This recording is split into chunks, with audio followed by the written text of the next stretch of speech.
Oh, yeah. What's going on, DMV? You know who it is. Youngest in charge movement. Lynnell, Willingham here with you live and local on 106.7 The Fan and always streaming live on the always free Odyssey app. Ride with me. It'll take you up to 9:45 here on this Friday night edition of Overtime. Happy to be back in the saddle. And luckily for your boy, there is a hell of a lot to talk about.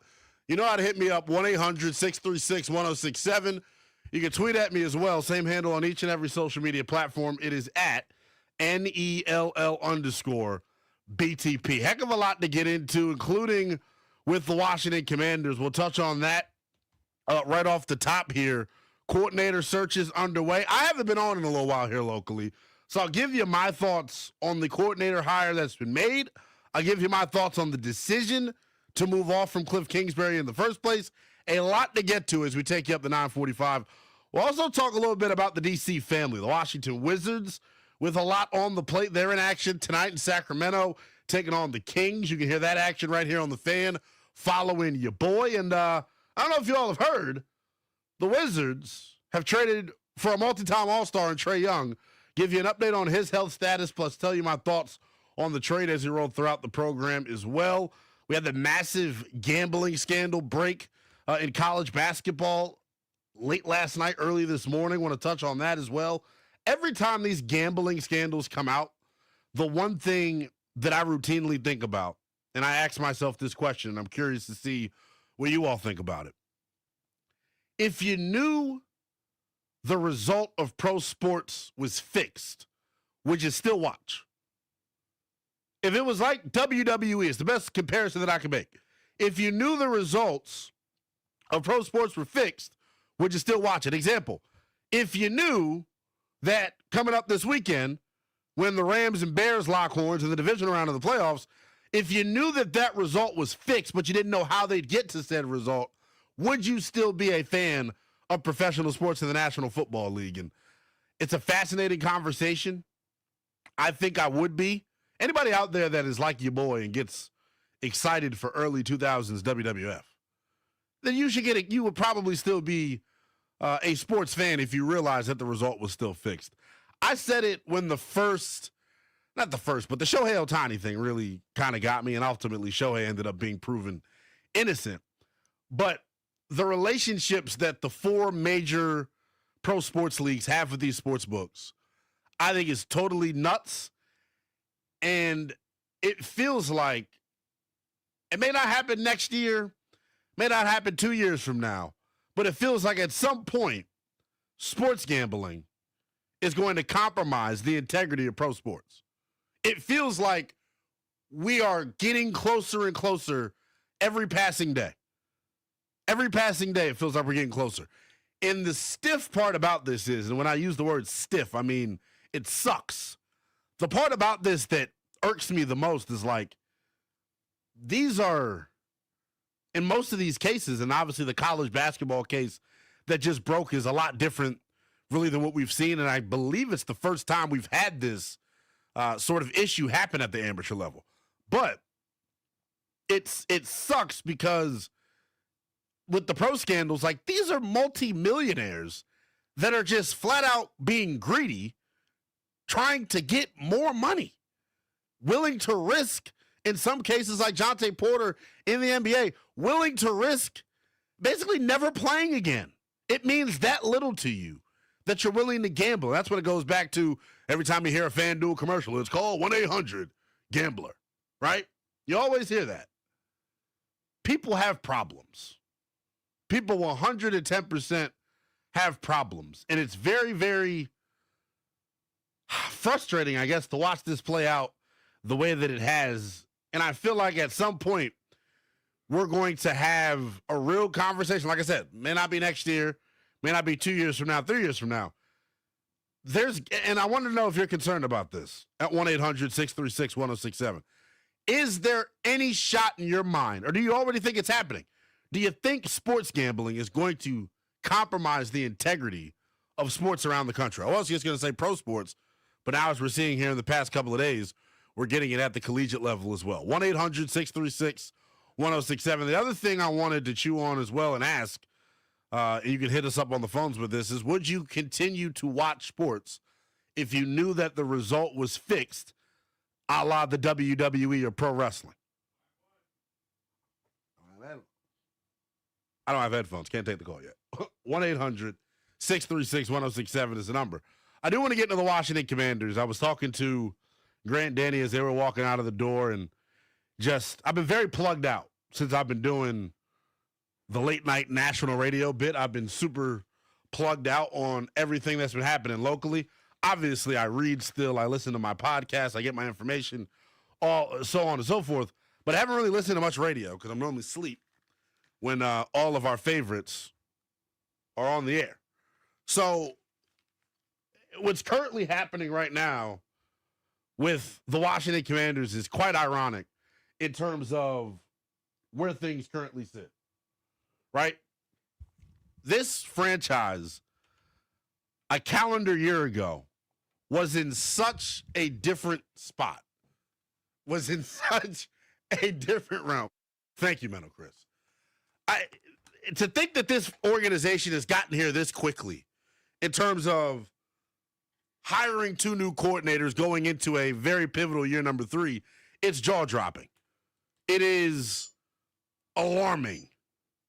It is a real struggle for me to really grasp and try and comprehend here. I am totally stunned and baffled at where things are in its totality. Obviously throughout the course of a tenure, you're going to have changes to your staff. But to go into a pivotal year number 3 with 2 new coordinators, it definitely is damning to me. But when I look big picture at where the organization stands, part of me feels like there's no coming back. There is no tomorrow, and that we are royally screwed as a franchise. And when I say that, that's not me trying to stir the pot. That's me being honest. That is me giving you sobering truth. Well, now, why would you feel like things are close to going off of the ledge here? Well, like I said, you're going into year number 3, coming off of a piss-poor 2025 campaign where you were way below expectations. And you can try to be as naive as you want and act like the reason the Commanders fell short was because of injuries. But the reality is, going into year 3, the fact that I am concerned that there are, fundamental flaws with their team-building approach is a problem. It is. The fact that there was infighting within the building, I don't care if it was between the coaches or it was between Cliff and AP. This is, to think that a year ago we were in the NFC Championship and a year later we're now hearing about infighting when all we heard was brotherhood and so on and so forth. It is baffling to say the least. It honestly is. So, Metal Chris, just full transparency with you. The computer I'm currently using, no VX. So I can't technically see who's on the line. But if you're on the line, stay there. We'll get to you here in a hot minute. 1-800-636-1067. It's just tough to me, man. And I'm going to vent to you all. Y'all know how I like to get down and how I do this. I am no different than you all. I just have a microphone and a platform. I'm no different than you. It hurts. It stings to be right here. And I'm honestly filled with apprehension. I'm nervous because first of all, I don't want this thing to go back to where it was the majority of my childhood and my high school years. I don't want it to go back there. Last year, that NFC Championship run was the most fun I've ever had watching the NFL and rooting for this team. And the reality is, almost less than a year later, we're so far removed from that. Things have changed drastically. My feelings about everyone have changed. It's almost like, if anyone out there's done the roommate bit before, you got some good buddies in your life, man. Some people you hang out with, you go catch a flick with, you drink some brews with them, you watch sports, you do whatever. It's one thing to have somebody be your bro, and then when they move in with you, it's different. it feels like Dan Quinn, Adam Peters, and company have moved in now. It's not that one. It's that one. So that's the best way that I could put it. It now feels like we've gotten to know Adam, AP, Dan Quinn, and the regime. And the more and more I'm finding out about them, the more concerned I'm getting, the less confident I feel. But this is where I differ with a lot of you. And we'll hit on this as we ease our way into the 7 o'clock hour. This is where I actually differ from a lot of you. I don't think Dan Quinn's on the hot seat. I know a lot of the narrative has been, well, how the hell can you hire a first-year offensive coordinator that's never called plays before, going into a pivotal year number 3 in which you're on the hot seat? That's where I differ from a lot of folks that I've heard here. I don't believe Dan Quinn and company are on the hot seat, in all honesty. You can't make the conference championship game in year 1 and then be on the hot seat in year 3.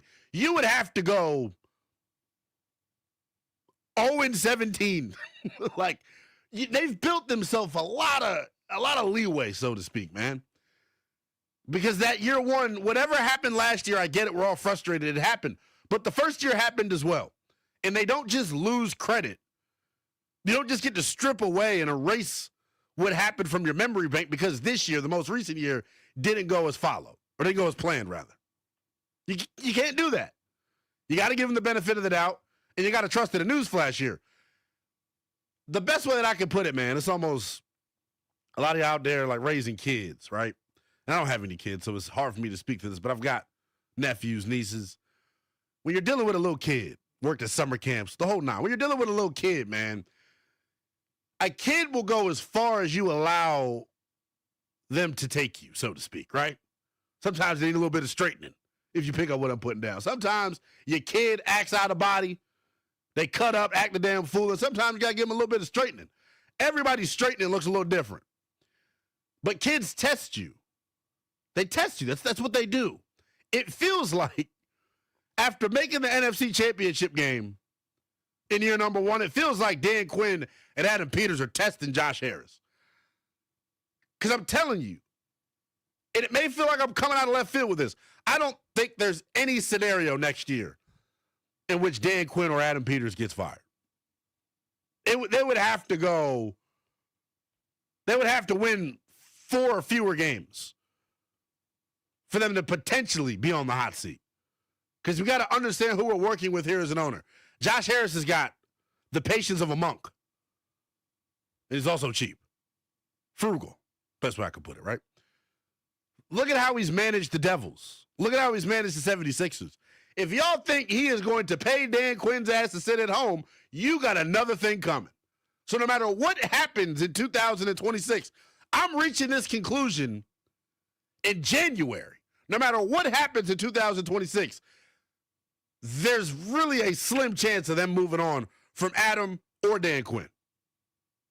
You want to give them the life of the contract. 1.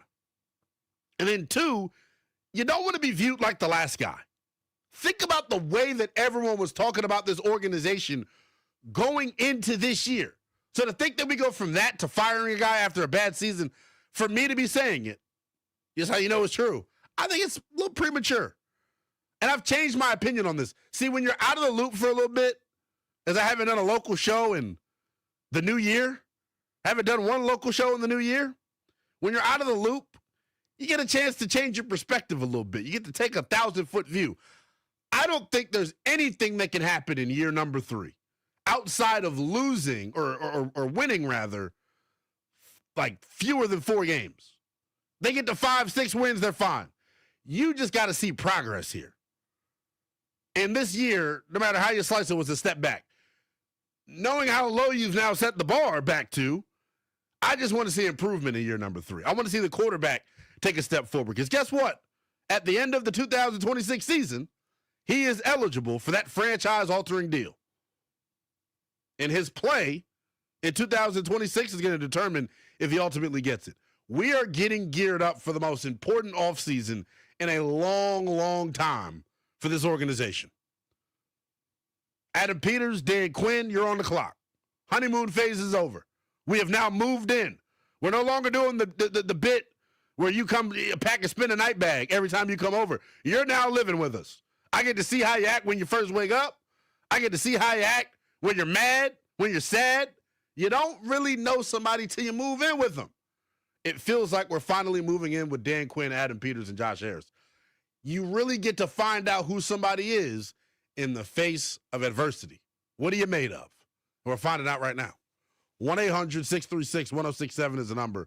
As we ease our way into the 7 o'clock hour, I'll give you my thoughts on what they're doing right now offensively. I'll give you my reaction to Cliff Kingsbury getting fired. I'll also give you my reaction to David Blau being hired as the new offensive coordinator here in Washington. Real quick, though, I want to get back to what we started off here with. Massive, massive gambling scandal in the world of college basketball. It's the latest scheme that we're seeing here in pros or in sports. College, pro, it's happening all over the place. I want to pose this hypothetical to you. I personally think that sports betting is going to compromise the integrity of sports. I don't think, and really it has a lot to do with my lack of faith in society. I don't think there's enough good people out there in the world to where this is going to continue to happen. People are greedy. Knowing what you know about sports gambling and some of the scandals that have popped up here since really sports betting has hit its like climax and peak. Knowing what you know, let's just say in pro sports and in college sports that the results were fixed of these games. And you knew it. You knew the results were fixed, but you didn't know how they were going to get to the outcome. Would you still watch? 1-800-636-1067. I'm comparing it to WWE, WWF, professional wrestling. At one point in time, we all loved pro wrestling. Then we found out it was fake. Some of us stopped watching. Some of us kept watching. If that happened in the NFL, the NBA, Major League Baseball, hockey, how would you act? 1-800-636-1067. Ron is in La Plata wanting to chime in. What's going on, Ron? Hey, how you doing, man? Long fan. Thank you, man. Thank you so much. I wouldn't watch the game. I mean, I come from a family of Super Bowl winners and national championship winners and, state championships. No, I just wouldn't watch it. No, I wouldn't watch it at all. I don't bet on the game of any game. So it's crazy because, and there's nothing wrong with what you said, obviously. You do realize, like, and I mean no offense by this, Ron, you know that, you're in the minority right now. Everybody sports bets nowadays, man. It's crazy. No, I've never bet on any competition at all. I've never bet on just any not your thing. Game. No, I don't even know how to play cards. I dig it. I know how to shoot dice. Did you ever watch pro wrestling back in the day? And that was never your thing either? Yeah, I did, and then I found out it was fake. And then you stopped. I think I probably stopped watching it in middle school or something. There we go. Well, I appreciate the call, brother. Happy New Year's, man. Enjoy the rest of your night. Enjoy the rest of your weekend. Appreciate you. Appreciate you, man. 1-800-636-1067. That's fascinating. This topic always gets me, man, because I know there are a lot of differing opinions out there. Ron said he'd stop watching. If the result of pro sports was fixed, and we knew it, I'd probably keep watching. Honestly. I'd probably keep watching because I'm an addict. It's my favorite form of entertainment, talking about pro sports. I love it. And y'all do too, man. We're all addicts for this thing, man, especially, our burgundy and gold fans out there. I use the Commanders as an example because I think that's the strongest fan base we have here in town. And we could all tell a crazy-ass story about the lengths that we've went to at times to watch this team. I know I can, at least. I tell the story all the time about how when I was in, middle school, my aunt and uncle didn't play that, man. Any grade lower than the C on your report card, you was punished to the next report card. Well, one time I got punished during football season, and I was such an addict that I was willing to risk getting my ass whipped just to watch the game. And it's not like I was born in the 90s, raised in the 90s. I'm talking about the mid-2010 Redskins. A 3-touchdown Darrell Young game against the Chargers with Colt McCoy starting. That product, I was willing to get my ass whipped over because I love it that much. We all got a passion for something in life. A lot of us is sports. So if you knew the results of pro sports was fixed, but just stop watching. 1-800-636-1067. My main man, Chris in Hyattsville. Happy New Year, brother, man. How are you? Happy New Year. No, I would not watch. I mean, the fact that it isn't fixed is really the only thing that makes it compelling. I mean, you might still watch pro wrestling, but there's very little wrestling. It's mostly adult male drama that goes Talking on. right, and that's what gets people. Yeah, I agree. You'd have to bring all the guys like Ray Lewis back to cut up promos right. and double cross each other and switch teams at halftime. You would need the drama. Right. So what I'm saying. So that's what I'm saying, Chris. If the drama of because that's part of the reason why we're hooked in the offseason. If the drama still existed, would you be compelled by it? No, because I watch for the competition, and right. I watch men do things that I think only superheroes can do from an athletic standpoint. I dig it. Now, about this gambling thing, listen, there's way too much money involved. They'll never get out of it. Now that the toothpaste is out of the tube, but it doesn't mean, and just because everybody is dropping bets doesn't mean it's a good thing. I think it's terrible. It's a terribly addictive activity. For some people, it ruins their lives. But the NFL, the NBA, MLB, all these organizations are making billions of dollars off of it. And they had a huge problem with it until they realized they could make money off of it. And you talk about these kids, the scandal that just happened, we're not talking about D1 guys on scholarship who are getting NIL money. We're talking about kids from some southwestern, eastern Tennessee state or whatever. These are kids who don't have any chance. The only way that they can make money is by manipulating it. Right. So, I mean, I'm not a fan of sports betting. I know it pays a lot of salaries on 106.7 from what I can gather, and I'm not a big fan of that. But I don't like that it's become ingrained in the culture of sports these days. Yeah, I think you make a lot of good points. I think it's fun, but I agree with you. Like it can ruin some people's lives. That's why they put the disclaimer on the end, man. A gambling problem. Call 1-800-GAMBLER. 1-800-636-1067. Before we break, let's hit Matthew in D.C. real quick. Matthew, how are you, pal? Hey, I'm well, Lynnell. It's great to hear your voice. I'm excited that you're on overnight. You're great, and I love listening to you. Appreciate you, man. Our loss is the nation's gain. All right. What do you got? So I don't think anybody's going to say, yeah, I'd continue to watch it if I knew it was fake. I mean, so am I the only one? Am I in the minority on that? No, you mean you would still watch, right? I would still, yeah, because I watch wrestling. I liked wrestling growing up, so. Okay. And that's why I wanted to talk to you, Lynnell. How old were you when you realized wrestling was fake? I think I was like 9. I realized it early.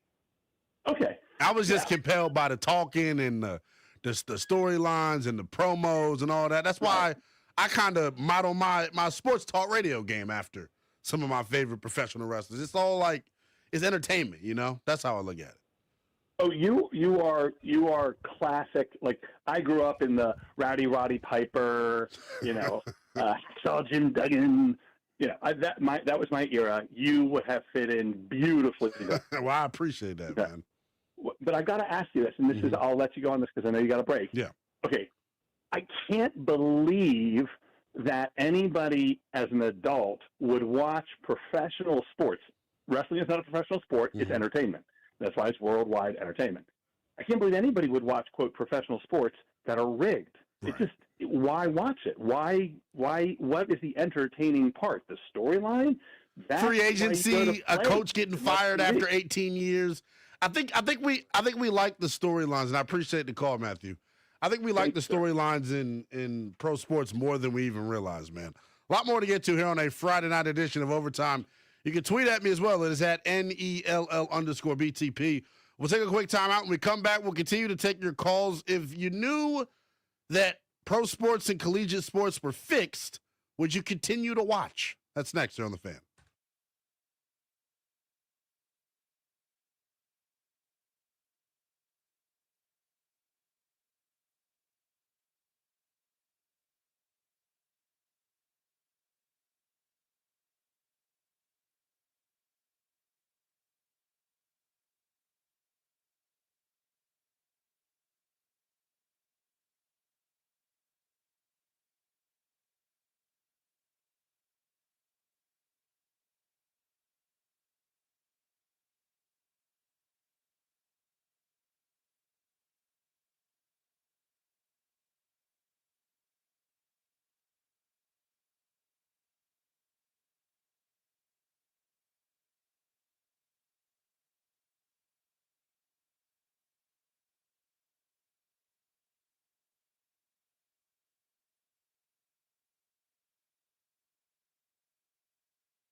Just getting rolling here on a Friday night edition of Overtime. You're tapped in to the youngest in charge, Lynnell Willingham, taking you up to 9:45. The Whiz Kids coming up after your boy. They continue their West Coast road trip as they're in Sacramento taking on the Kings. You can hear all the action right here on your flagship home for Wizards basketball, 106.7 The Fan, 1-800-636-1067. Long commercial break there, so we'll reset things for you here. First and foremost, I didn't say this right off the top, but I'll reiterate it here right now. First and foremost, super happy to be back here locally doing this after doing a bunch of national shows. And I know a lot of you have stayed up with me on the late nights and have called into the program. Anybody that's done that, damn sure appreciate your support. But it's been a while, man, since I've gotten to really dish on what I care about the most in this world. Not myself, the Washington Commanders. And since I was last on locally, Washington had the rumor. The last local show I did was the pregame show with Denton ahead of the season finale. And the lead story that day was not the game because both teams had nothing to play for. Washington stinks, so on and so on. The number one story was that report that came out from Diana Rossini of The Athletic alleging that sources told her Cliff was potentially going to be on the way out, and there was some infighting internally between him and Adam Peters. And I remember when the news first came out, the first thing that was said was people questioning Diana Rossini's reporting. That's where you all totally screwed up. People trying to say it was overblown and this and that. If Diana's saying it, it's as good as it being written in the Bible.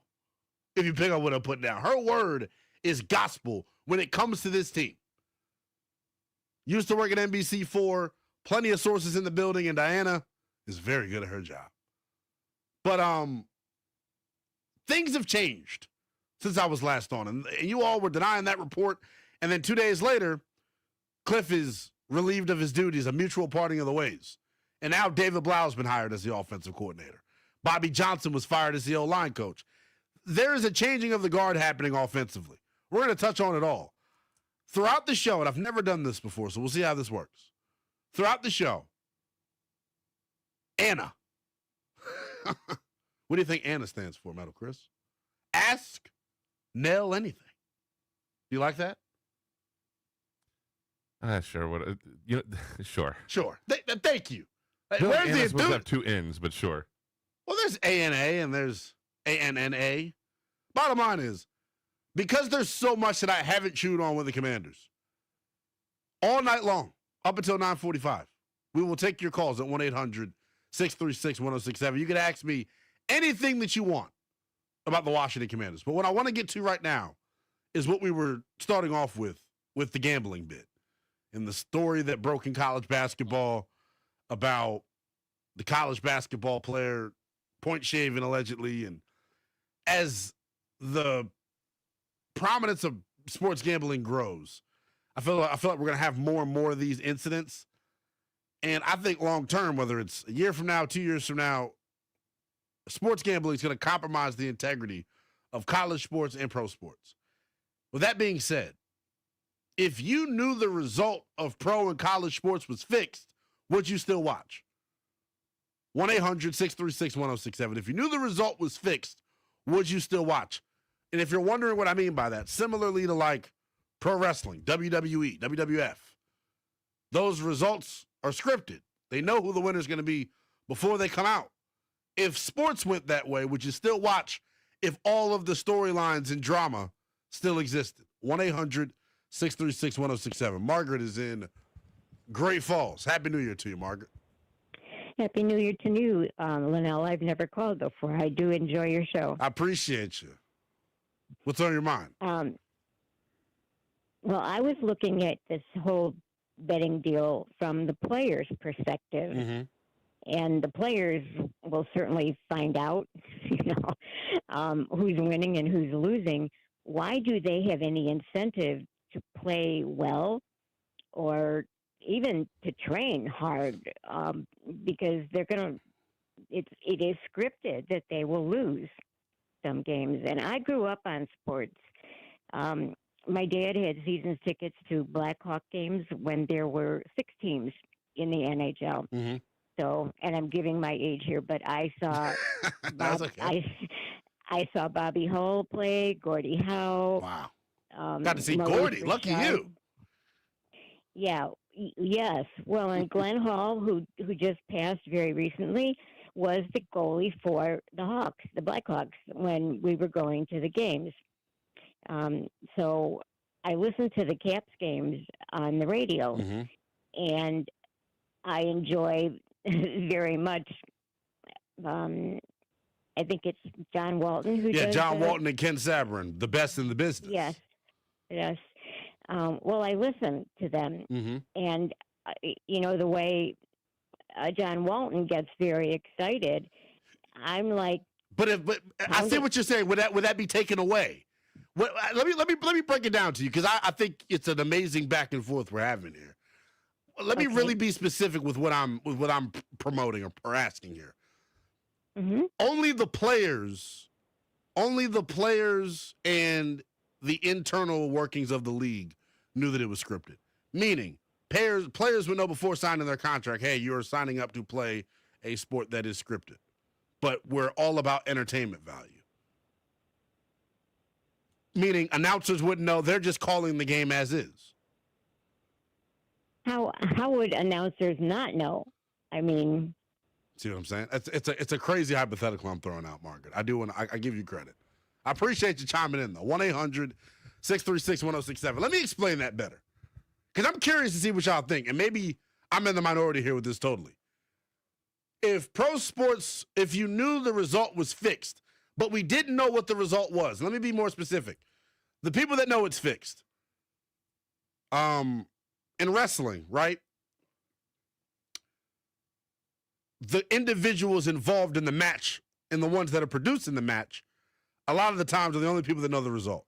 So let's just say in football, each individual team that was playing against each other would know their result.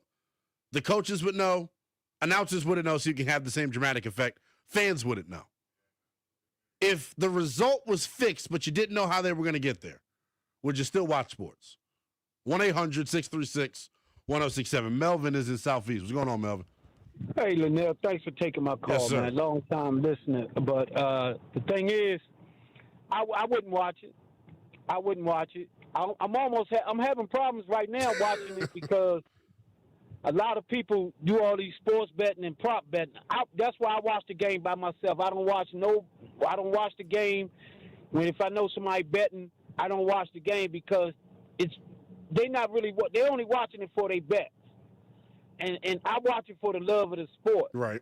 To find out that the sport that I love is fixed, it would break my heart. So it would deter me away from it, because hearing these youngins getting caught up in the sports betting now, it's only gonna get worse. It is. I agree. And Melvin, I think it's just a tip of the iceberg, Melvin. As sad as it is to say, I think it's a tip of the iceberg. Yep. Thanks for taking my call, but it's getting ugly. I appreciate you, man. Happy New Year to you, man. 1-800-636-1067. Let's go out to Josh in Philly. Wants to participate in Anna. Ask Nell anything. What's going on, Josh? Yo, what's going on, Lynnell?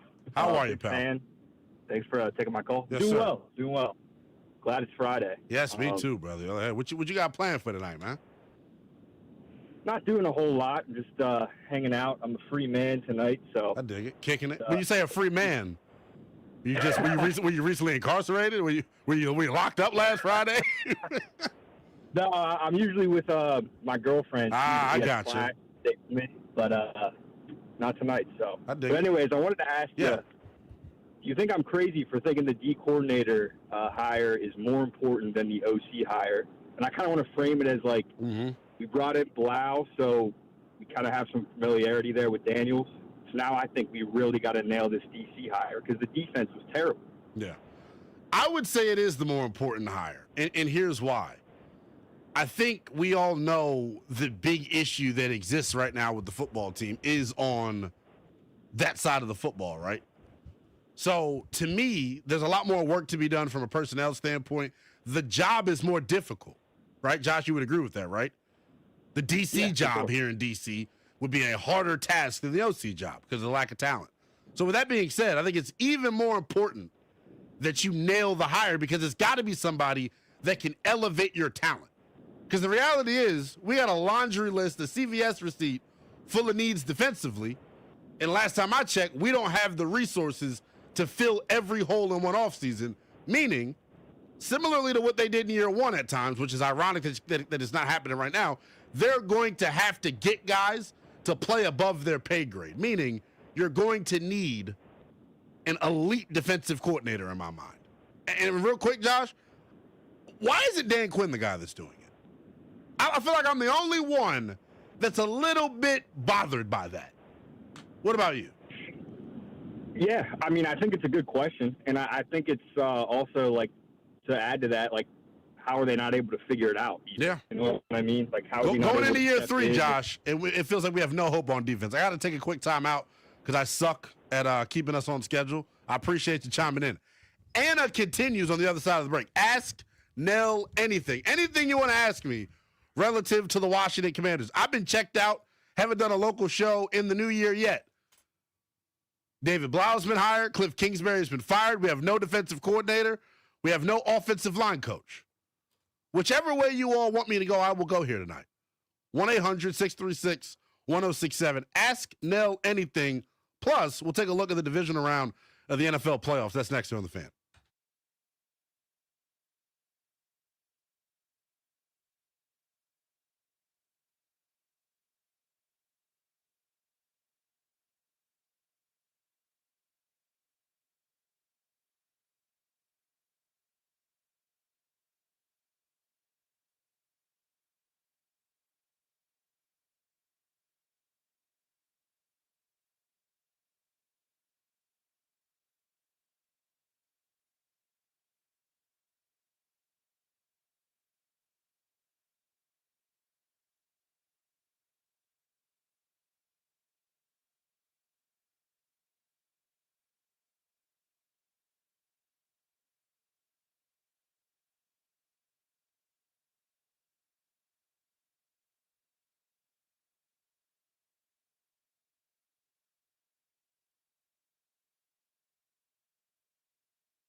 Still rocking and rolling here on a Friday night edition of Overtime. You're tapped in to the youngest in charge of Willingham.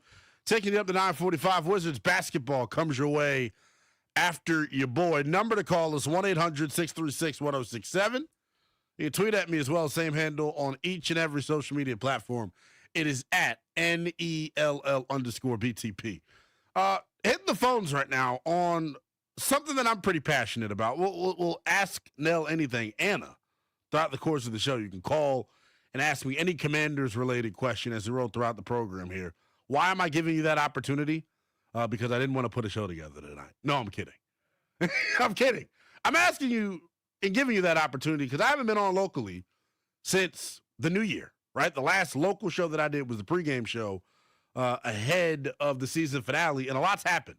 New offensive coordinator. Defensive coordinator vacancy has yet to be filled. The offensive line coach got fired. A quarterbacks coach was hired today. We'll give you the details on that as we roll throughout the show. But I want to give you all the opportunity to ask me anything, man, because I know, sometimes my opinions can differ a lot from the everyday guys that you hear here, hoping to bring you a little bit of a new, fresh perspective. But right now, though, taking your calls on this, sports gambling obviously has gotten totally out of control. The latest is the story that happened in college basketball where there's some point shaving going on. And the big thing that I ask, well, first I say this, I think that may not happen now, may not happen 6 months from now, may not happen a year from now, may not happen 5 years from now. I think at some point, sports gambling is going to totally compromise the integrity of pro sports and collegiate sports. With that being said, we all love the Redskins, Commanders, football team, whatever you want to call them. We all love the Wizards, Caps. Whoever you root for, you love them. You're passionate about your team, your sport. A lot of people center their day around sporting events because we're geeked up for it. It's our favorite thing to do. And I'm not saying that to call us all nerds and make fun of us. I'm saying that just to give you the reality of what it is. If I told you that the result of pro sports was fixed, would you still watch? 1-800-636-1067. I'll give you some more detail on that. The players on each individual team would know the result. The coaches on each individual team would know the result. But the commentators for each game wouldn't. So they're giving you natural reacting to it in real time, just like you do. If the result was fixed, would you still watch? Think WWE. In a WWE match, right, both the champion and the challenger knows the result going in. The producer of the match knows the result going in. Other than that, they keep everyone in the dark. I'll give a good example if any of you are wrestling marks like me. When The Undertaker had his undefeated streak broken at WrestleMania by Brock Lesnar, Brock and Undertaker knew going in that the streak was going to get broken. No one else did, which is why you got the shock value that you got. Let's just say that pro sports was like that. If it was like that, would you still watch? 1-800-636-1067. Let's go to Larry out in D.C. Wanting to chime in. What's going on, Larry? You know I love when you're on, man, but think about this and tied to just real life, your situation real quick. Uh-huh. David Blau is me. David Blau is you. You was just like him, where you was the quarterback coach. You was filling in with Doc, different shows, 980, getting yourself out there young on the side. You what's the difference between you and David Blau, or me and David Blau, and starting off doing what I was doing? Come on, bro. I think it's a big gamble to make, and I don't necessarily have a problem with the hire, Larry. I think it is clear that other folks across the NFL believed in David Blau, thought he was the next best thing, hottest thing jumping out the coffee pot, however you want to describe him. He was next up. I just am curious. I'm curious, Larry, going into a pivotal year number 3, to have someone that's never called plays before calling plays in a pivotal year for your quarterback. I think it's a gutsy decision. I don't think it's guaranteed to fail. I think it's guaranteed to work. We got to wait and see. But listen, it's a gutsy decision. But think about it this way: two ways you can look at it and get kudos. And I let you go, and I love you, man. Keep grinding. Appreciate you, bro. First, look at Dan Quinn. How about give him a teeny bit of a bump up? Yeah, we gave him minuses on different. Give him a bump up for foreshadowing and seeing that he has a guy in Cliff Kingsbury that eventually, especially with the first year that Jaden had, possibly this year or next year, not knowing he was going to be released, had the potential to always become and want to become a head coach again. So he was going to get interviews. So how about Quinn having the foreshadow of having a guy in the building that he can groom like the Belichick's do, like the Andy Here's the Reid's thing. do, like I don't think anybody thought, and I get what you're saying. I think what you're saying, Larry. I think people thought that guy was going to be Brian Johnson. No. Because he had already, in terms of the successor. I don't think when this staff was put together, people were looking at David Blau saying that he was going to be the immediate successor to Cliff. I think eventually down the line it could have happened, but this process clearly got accelerated. But we're not talking about what the media is saying, what people procrastinating. What they think in the building. I guess rumors. Right. So rumors. We're talking about football. Right. So think about Johnson that you said, and then think about Blau. First of all, Johnson didn't play quarterback. He played another position in college or whatever. Blau actually played quarterback. That's number one on his resume. Number two is I think you may be asleep on what position Brian Johnson played, by the way, too, Larry. I appreciate the call. Gotta let you go as we're up against the clock. We'll take a quick timeout. We come back.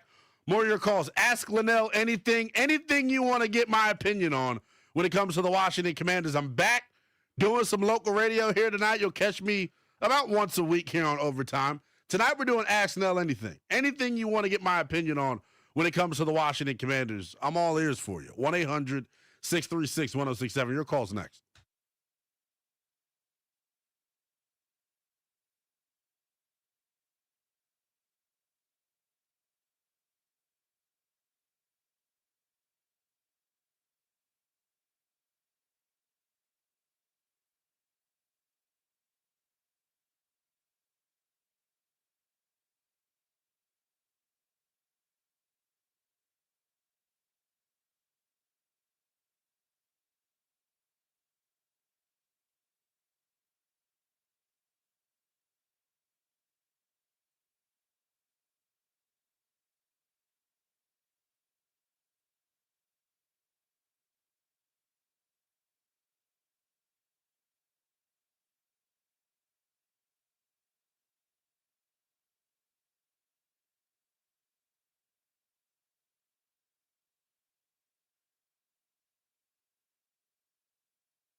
1-800-636-1067 is the number. Youngest in charge, Lynnell Willingham, taking you up to 9:45. Wizards basketball comes your way at that point. Fellas in Sacktown taking on the Kings. You can hear all the action right here on your flagship home for Wizards basketball, 106.7 The Fan. A couple of things we're chewing on right now here on The Fan. One, if you knew the result of sports was fixed, would you still watch? That in light of the sports betting scandal that is rocked the world of college basketball. If you knew sports was rigged and the result was fixed, would you still watch? 1-800-636-1067. I have no hope for college, NBA, NFL, all the pro sports and college sports. I think we're closer than ever to it being more like WWE. And we may already be there. And I know a lot of people are going to say, look, who does this woke guy think that he is talking about sports being rigged and whatnot? I'm a realist, baby. I'm going to tell it to you how a TI is.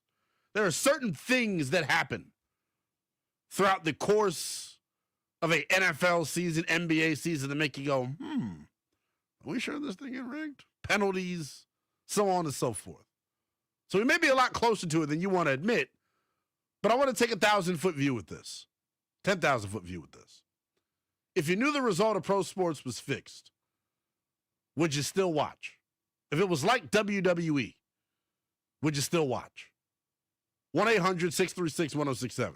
So there's a call on the line that I'm going to go to. And before I go to it, and we're talking about Phil and Akiki, before I even go to the call, he says, this is what the call screener wrote. There's a reason you can't bet on wrestling, so you wouldn't be able to bet on them if you knew. That's where you're wrong. You can bet on WWE.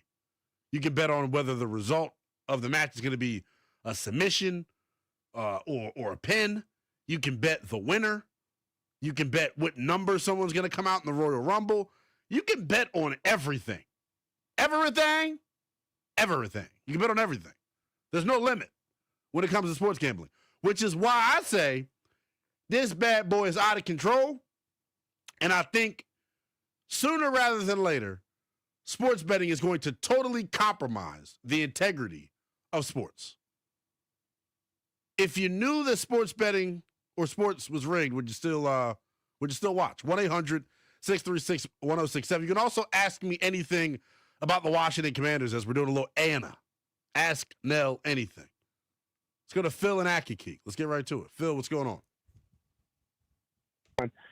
Thanks for taking my call. Yes, sir. You can bet on wrestling? Yes, bro. I know it's crazy, right?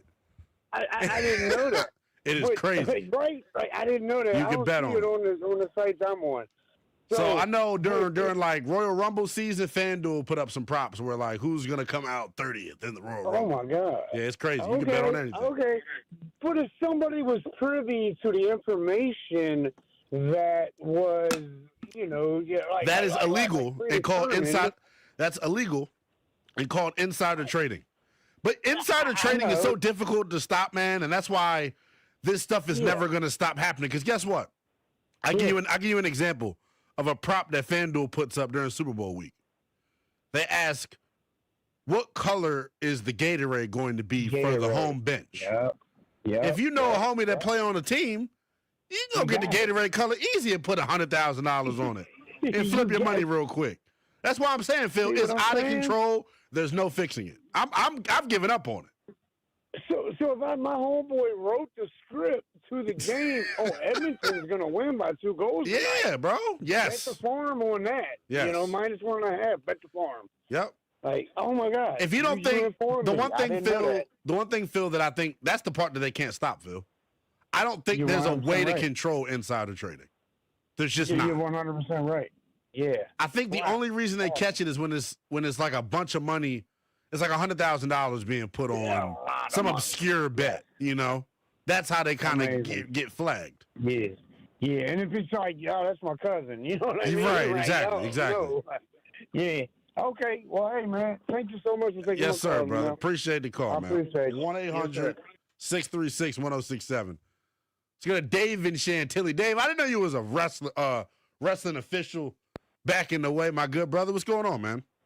Hey, Lynnell, good to talk to you again. Yes, sir. Back on the indie scene for Virginia Championship Wrestling. Really? VCW. VCW. There we go. Where AJ Styles got his start. Really? You know? I didn't even know that. So there we go. Yeah, so AJ Styles used to wrestle out in VCW for a long time on the indie scene before he went to WWE and became this amazing guy, you know, in TNA.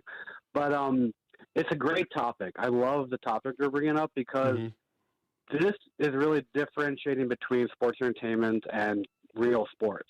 You know, and I was involved in wrestling. I have a ton of respect for it, and the guys that do it, it's a very tough thing. Oh, it is. But 100%. yeah, but when we watch sports, when we talk about any given Sunday, it's under the concept that these 11 guys on each unit is going out there and performing, and it's very tough. It's very tough to script a match, for example, with 11 on 11 versus wrestling, which is like 1-on-1 plus the referee who's in on it. You know what I mean? And I love the topic that you're bringing up. I think it takes away from the whole competition aspect of sports because, we go in, like I knew for a long time wrestling was fixed. I hate the word fake. It was fixed. Right. However, you're seeing a beautiful, you're watching a movie, a live movie. It's poetry in motion, as Jim Ross used to say. Yep. Exactly. You're watching two guys, and it's a lot easier to script it with two guys. Once you start getting into Survivor Series 4 and 4, or even a Royal Rumble, there's a whole lot of randomization. Accidents happen. Right. So I actually think that you're kind of hitting the nail on the head. I think that things are being decided in the NFL nowadays. However, I don't think the players or coaches are involved in it. I think it's purely the referees. Right. Yep. Exactly. The officials are doing what they want and calling what they want when they want it. If we were to move to the point where now the players and the coaches are in on it, I mean, the game would be different. How easy it is to tell somebody hey Laramie Tunsil, don't block your man on this play. Let him get beat and Jaden fumble the ball when he hits you. I feel like I get what you're saying. It's more difficult to script things when there are a lot more people involved because the poetry in motion, so to speak, has to be a lot tighter. Dave, I appreciate you. We're up against the clock, brother. We're going to take another quick time out. When we come back, Kevin Sheehan going to join the program coming up momentarily. Chase Hughes, Monumental Sports Network, going to join us in the 9 o'clock hour to talk some Wizards basketball. They're following us tonight here on The Fan. When we come back, more of your calls. If you knew sports was fixed, would you still watch? 1-800-636-1067. That and ask Nell anything. Anything about the Washington Commanders. Me and you. Next.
Coming up in 15 minutes, Kevin Sheehan going to join the program, host of the Kevin Sheehan Show.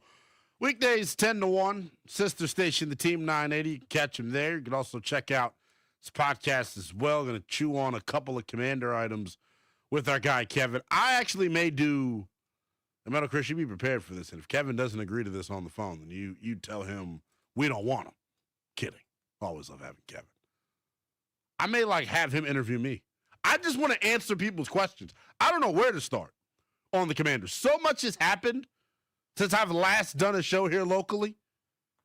New OC. Right after feeling like the reports were lies. This was you all that said this, by the way. New OC. Defensive coordinator spot now officially open. Offensive line coach officially open. I guess we do this to give takes, right, and opinions. I think the offensive line hire is more important than the defensive coordinator hire. Here is why. Dan Quinn is a defensive-minded head coach. He should be able to support whoever is hired into, that role. The offensive line coach is almost viewed as a fourth coordinator. There are offensive line coaches out there that are paid more than defensive coordinators, that are paid more than offensive coordinators. It's that important. They're normally the architect of your rushing attack. So that's why people are wondering, well, why did Bobby Johnson get fired? Why did Cliff ultimately get fired? Because they're trying to make wholesale schematic changes to what they do offensively. They're trying to, in my opinion, it feels like, implement more of that Shanahan zone blocking scheme and playing more under center, and it's all to protect Jayden Daniels. I totally get the thought process. I think it makes 100% sense. Can you execute it? It's the big question. Will David Blau, as a first-time play caller, have success in a pivotal year for both the head coach and the GM? Oh, and did I forget to mention the quarterback, who is going to be looking to get paid $70 million annually at the end of 2026. So there's a lot riding on 2026. But I'll also say this. It's an important year. There's a lot riding on it. Like I said in the open, though, I don't know if there's anything that could happen in 2026 that would cause Dan Quinn or Adam Peters to get fired. I think they are safe. When you advance to the conference championship in year one, you buy yourself a little bit of leeway. You give yourself a little bit of grace. Point blank. And you have to know who the owner is. Josh Harris is not paying someone to sit on the couch. I don't see it being that way. I think Josh Harris was probably pissed at the Cliff Kingsbury thing. But Dan Quinn probably had to settle to him like this. Look, I know you want to pay nobody to sit at home and not be here, but it's about the young quarterback. And Josh was probably like, Jayden. It's about Jayden. Empty cash, empty bag of money. Blank check, so to speak. I'll write whatever check if it involves helping our young quarterback out. That's the way I think Josh thinks. And he's right with that thought process. Ask Lynnell anything, and would you watch sports if you knew the result was fixed? 1-800-636-1067. Jason is in Laurel. Wants to chime in. What's up, Jason? How are you? What's up now? Welcome back to the local airways. How you doing, brother? I'm good, man. I'm good. Appreciate the welcoming back. Dude, I've been listening to you on Westwood. It's a great show. But I prefer to hear you talk about this stuff. So I'd still watch, even if it was fake. And I do think there's some elements of, like giving one team more rest than the others. I think there's some things they do to influence results, but I would still watch. I have two questions for you, and I'd love to hear your take on both. Yeah. The first one is, and all the callers will hate on me, but can we please just draft Jeremiah Love if he's available, number 7? I think that. I'm not gonna lie, man. I could definitely see a scenario where it makes sense to draft Jeremiah Love. I'll tell you this. I mean, if he's available, I hear a lot of people talking about the Giants might take him at 5, and with Harbaugh, who knows? But that would scare the hell out of me. I'd love Jeremiah. It would. And my other question is, I do think, especially if it goes bad next year, I do think DQ could be on the hot seat. What does going bad look like? Like say less than 5 wins. Okay. Less than 5 wins and some rather questionable efforts. It all is. I get what you're saying, and it's all subject. It's all subjective. Because if Jaden Daniels tears his ACL in training camp, and they only win 5 games next year, he's not getting fired. Yeah, he gets passed. You know what I'm saying? So I get what you're saying. Let's say he plays. Let's say that it's a bad outing. We got to move on to another coach. You want an offensive guy, or do you want someone like Tomlin next year? Well, 2 seasons from now. It would be Tomlin or an offensive whiz kid. I'm not in the business of repeating the same thing. Didn't work with a defensive guy. Get me an offensive mind to work with my quarterback. Jason, appreciate you as always, my friend. 1-800-636-1067. Kevin Sheehan going to join us coming up at 8:00.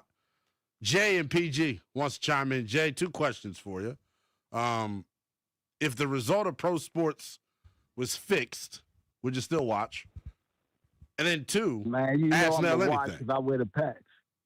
Say that again? You know I'm gonna watch because I wear the patch just like you. I'm about to say, but man, I need it. I need my fix. I'm scratching the itch right now with no Commanders you know football. what I'm saying? Yeah, I'm still gonna watch, but I knew that it was rigged since Ron Rivera drafted that long snapper. I knew something wasn't quite right. Oh man, we had a whole lot of other needs, and he went and drafted. But you know, for serious, not just with that.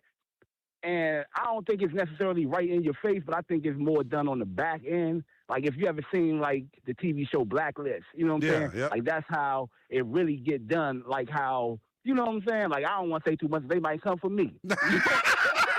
You said my big brother. But man, you know. But it's being done 100%. Yeah, I think it's a fascinating conversation, and I'm curious to see as we move on and see the advancement of sports gambling and we add new layers to it. Can they keep the integrity in it, man? Is there a Commanders question you got? I'll answer that on the way out as well.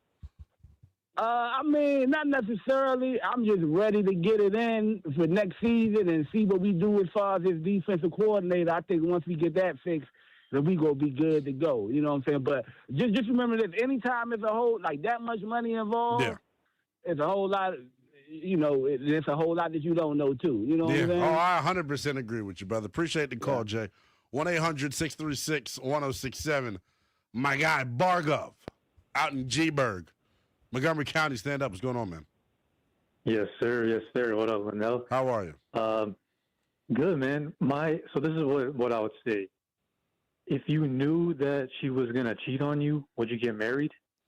The answer is resounding no. Whoa, Bargov. That's where I'm different than who you hear 6-6 here on this network. A bunch of married men. I'm a bachelor, Bargov. How hot is she? That's the question. If she's going to cheat on me. I'll give a rat's ass if she cheats on me. What does she look like? She's a 9 out of 10. Hey, man. Look, I'm signing a prenup. She's an IG baddie. She's an IG baddie. If she's an IG baddie, it's really no holds barred for me. I'll be honest with you. That's just me, though. That's just me, though, man. I respect it. I respect it. Look, Lynnell, honestly, real quick. Yes, sir. With the whole gambling, me and one of my friends, we were pounding the table that this is just destroying the beauty and the purity of the game. Getting these gambling companies so intertwined with our professional sports leagues. I mean, do we have to financialize every aspect of life? What happened to just enjoying a 2-yard run on first down just because it's a 2-yard run? I agree. What happened to enjoying a nice hard screen from your center just because it's a good screen and roll? I mean, it's just sad that where we're going, and hopefully something happens. But I mean, it's just headed in the wrong direction. I think it's it's part of a much bigger conversation, Bargov. When I first realized how important sports was to the fabric of the world, COVID, man. When sports was one of the first things to return, it let me understand, and maybe I differ in my views with this. It made me understand just how important pro sports is with the TV contracts and all that. It's a part of America's fabric, bro. It's how the economy stays in circulation, probably. That's 100%. My genuine thought on it. 100%. Sports is just a silly kids game, but it also spans well beyond just the game. It spans beyond to life, to community, to self-development. I mean, we could go on and on, have a whole podcast about this. Right. So, for sure. Hey, Bargov, I appreciate you as always when we're up against the clock. Happy New Year to you and yours, man. 1-800-636-1067. Kevin Sheehan Going to join us coming up in about 5 minutes. Athen in Annapolis. What's chime in? What's going on, Athen? Willie, welcome back, Willie. What's going on, Double A? Hey, listen, sports, it relates to too many aspects of life and is too important. It unites people. It gets people through dark times, and it just has to be pure for the outcome of it. Otherwise, no, I wouldn't watch it. And let me give you just a quick analogy, okay? This money with these kids. I had a nephew that played college ball, okay? Mm-hmm. And if you know, as far as I know, he was always clean, but you offer a kid who's no NIL money, 50 to 100 grand, and you know that he's got nothing at home, his family's starving or whatever, and you tell me he's not going to take it? Of course he is. Right. And it goes to the same thing on the other end. Lynnell, I was a season ticket holder for 12 years with the Redskins. My seats were $8,000 with parking in the club level when I left 8 years ago or whatever. Josh Harris now wants PSL money, $83,000 for those same for each seat. Okay, is that how much they cost for the PSLs? They're $83,000 or $8,300, $83,000. $83,000 a seat for the club seats I used to sit in, not the best ones. The I better for all that money. I better get to call some damn plays. Exactly, and get some free hot dogs and have some Howard Honeys up in there. I'm about to say, man, good gracious. But my point is this. The rich don't want to ever come off their money. That's their trophy in life. And then you got the poor on the other end. These kids are going to do anything they can to survive. So they got to find a way somehow to make sure these refs are not corrupt like Tim Donahue was years ago. Because you can't tell me there's not corruption with some of these calls it has to be. And I just think it's too difficult to govern, which is why we're not seeing more scandals come to light. I think in today's day and age, you got to be a real idiot to get caught. That's what it seems. Let me tell you something. Michael Franzese, the former mob boss of the Colombo crime family, said. He said, "You ain't going to commit a crime anywhere in today's society and not get caught because there's a camera on every corner, and they can record you with the most littlest device wherever it's at, wherever they got it, on their body or whatever." You're damn skippy on that, Athen. Appreciate you as always, man. I will be updating you on something real soon, my friend. Appreciate you calling. Kevin Sheehan going to join us coming up on the other side. I'm supposed to be interviewing him. Hopefully it turns into him interviewing me. I want to answer Commanders-related questions. Hopefully Kevin Sheehan has a bunch of them for me on the other side. Don't go anywhere. This is The Fan.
Overtime continues here on 106.7 The Fan. Lynnell, Willingham taking you up to 9:45. Wizards basketball comes your way at that point. Keep it locked right here on The Fan all night long to hear the Wizards as they continue their West Coast road trip. They're in Sacramento tonight, taking on the Kings. You can hear every Wizards game this year right here on your flagship home for Wizards basketball, 106.7 The Fan. Right now we go out to the guest hotline where we find our pal Kevin Sheehan, host of the Kevin Sheehan Show, weekdays 10 to 1 on the Team 980. Kevin, what's going on, man? Appreciate you making some time for us.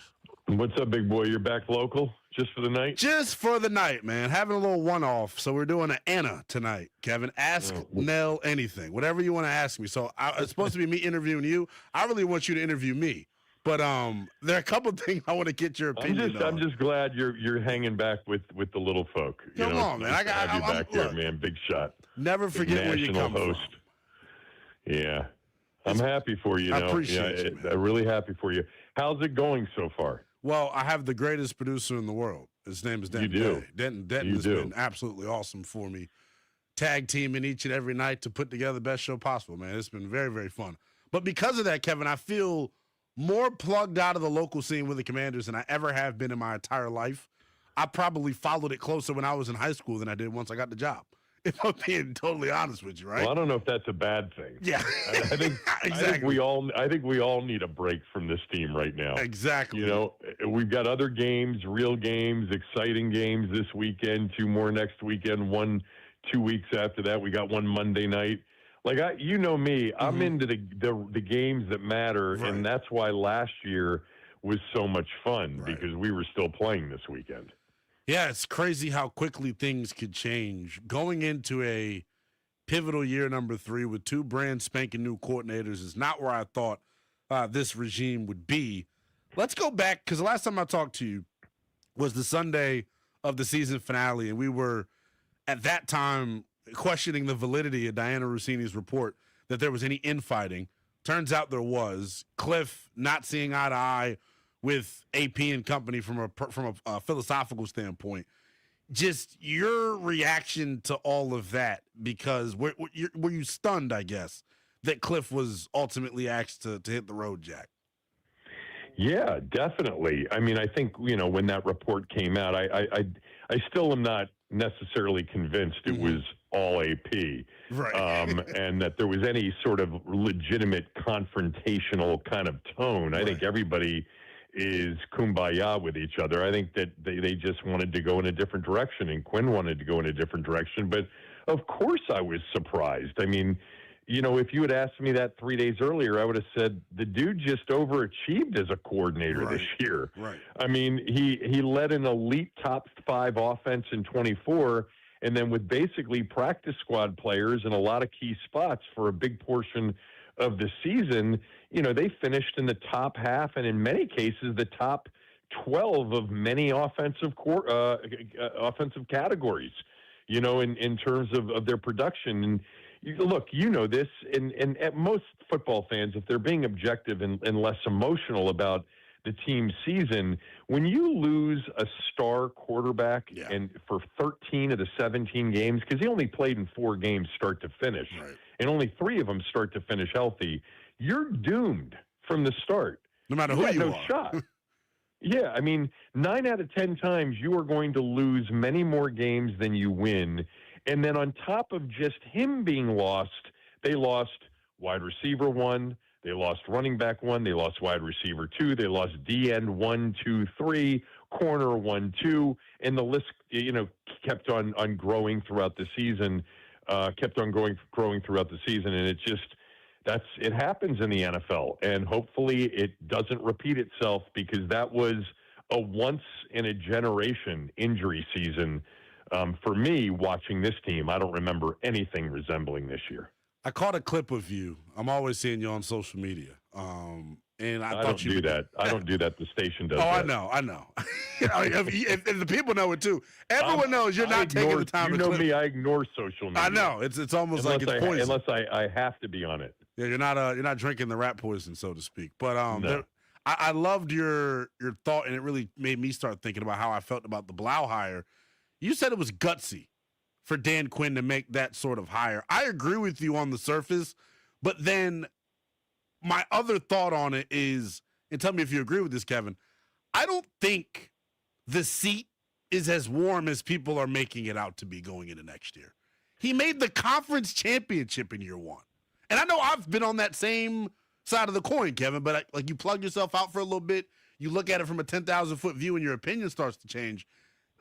Knowing who the owner is, how patient he is, how cheap he is, he's not going to pay Dan Quinn to sit at home. He's probably pissed he's got to pay Cliff to not be there anymore. Yeah, that's an interesting thought. I don't think you're wrong. I think anybody that zooms that far ahead and just assumes that if they have, let's just say, a non-playoff season, that he's gone, there's just too much context that we don't know right now. And certainly, I would have thought at the end of last year that bought him at least 2 to 3 seasons minimum. But the conference championship, man. Yeah, I mean, but it's all about the stuff we can't predict that we don't know right now. Right. If they had a super healthy season and the defense improved a little bit, but somehow they were 7-10 or 8-9 and missed the playoffs, that would be very disappointing. For sure, and I would bet very disappointing with ownership. And keep in mind, there's a whole other aspect to the overall environment. I mean, they're trying to build a business. They acquired a business that in a home that needed a complete and utter tear down and rebuild, and they got a bounce last year, but this year didn't bounce at all. So 2 straight years of no bounce would be hurtful. And they'd be looking for, like Dan was always looking for, some slick new shiny thing to present to the fans. But I'm with you. I think the hire was gutsy because to move on from a guy that did a really good job for 2 years to go to an unproven guy that's 30 years old is ballsy. But there's something else to this that I think I mentioned today, but I haven't mentioned before, and that is that I don't think he was alone in making the Blau hire. I think everybody since the moment that guy walked into the building thought this is a guy that we want to stay here for a long period of time. And let's face it, it's not just them. 3 teams came knocking on their door last year wanting to interview him, and Detroit wanted to interview him for their OC job this year. And if Dan hadn't moved as quickly as he did, we would have read over the last week 3 or 4 more teams, ask for permission to interview him. So this isn't a Hail Mary hire because of what they know and what a lot of people around the league know. But when you go to an unproven guy from a proven guy, and with other proven guys available in this cycle, it's gutsy. Yeah. The next hire that I'm most interested in seeing is this offensive line hire. I think that will really confirm a lot of what we're already anticipating, is that they want to move towards more of that Shanahan-style blocking scheme, and Bobby Johnson, throughout the course of his career, has been a gap guy, and they want to run more zone, it seems like. I think that hire is more important than the defensive coordinator hire, Kevin. I know that probably sounds crazy. Here's why. You've got the support of Dan Quinn no matter what. With this offensive line hire, you're trying to, it feels like, make some wholesale changes to how you approach the offensive side of the football, and it all is to protect number 5 long-term, is what I think. Your thoughts on the offensive line hire and why it hasn't gotten a lot of traction here locally, it feels like? Well, it's very important, but it's also got to kind of marry up with the way Blau is going to coordinate and call this, offensive football team next year, which I'm sure, this is something that Quinn and everybody believes in, and it's going to be different than Cliff. It may not be completely different than Cliff, but I think the one thing, and none of us know for sure, but I'd be surprised if there's not a lot of marrying run with play action pass. Yeah. Because that's the Ben Johnson influence. That's even the Kevin O'Connell influence. And it's not what Cliff did. We were bottom third, bottom quarter of the league the 2 years in play action pass attempts, where guys like Ben Johnson this year, number 2 in Chicago, number 1 last year in Detroit. So I think we'll see a lot of that. So you need an offensive line coach that, can buy into the offensive vision. With that said, if they make a defensive coordinator that is a big, like Brian Flores move, that's the kind of thing that would really get me excited, because they're not going to do it with talent next year. Right. They've got to find somebody that has consistently throughout his career at that position gotten more out of less. And that's what Flores has done.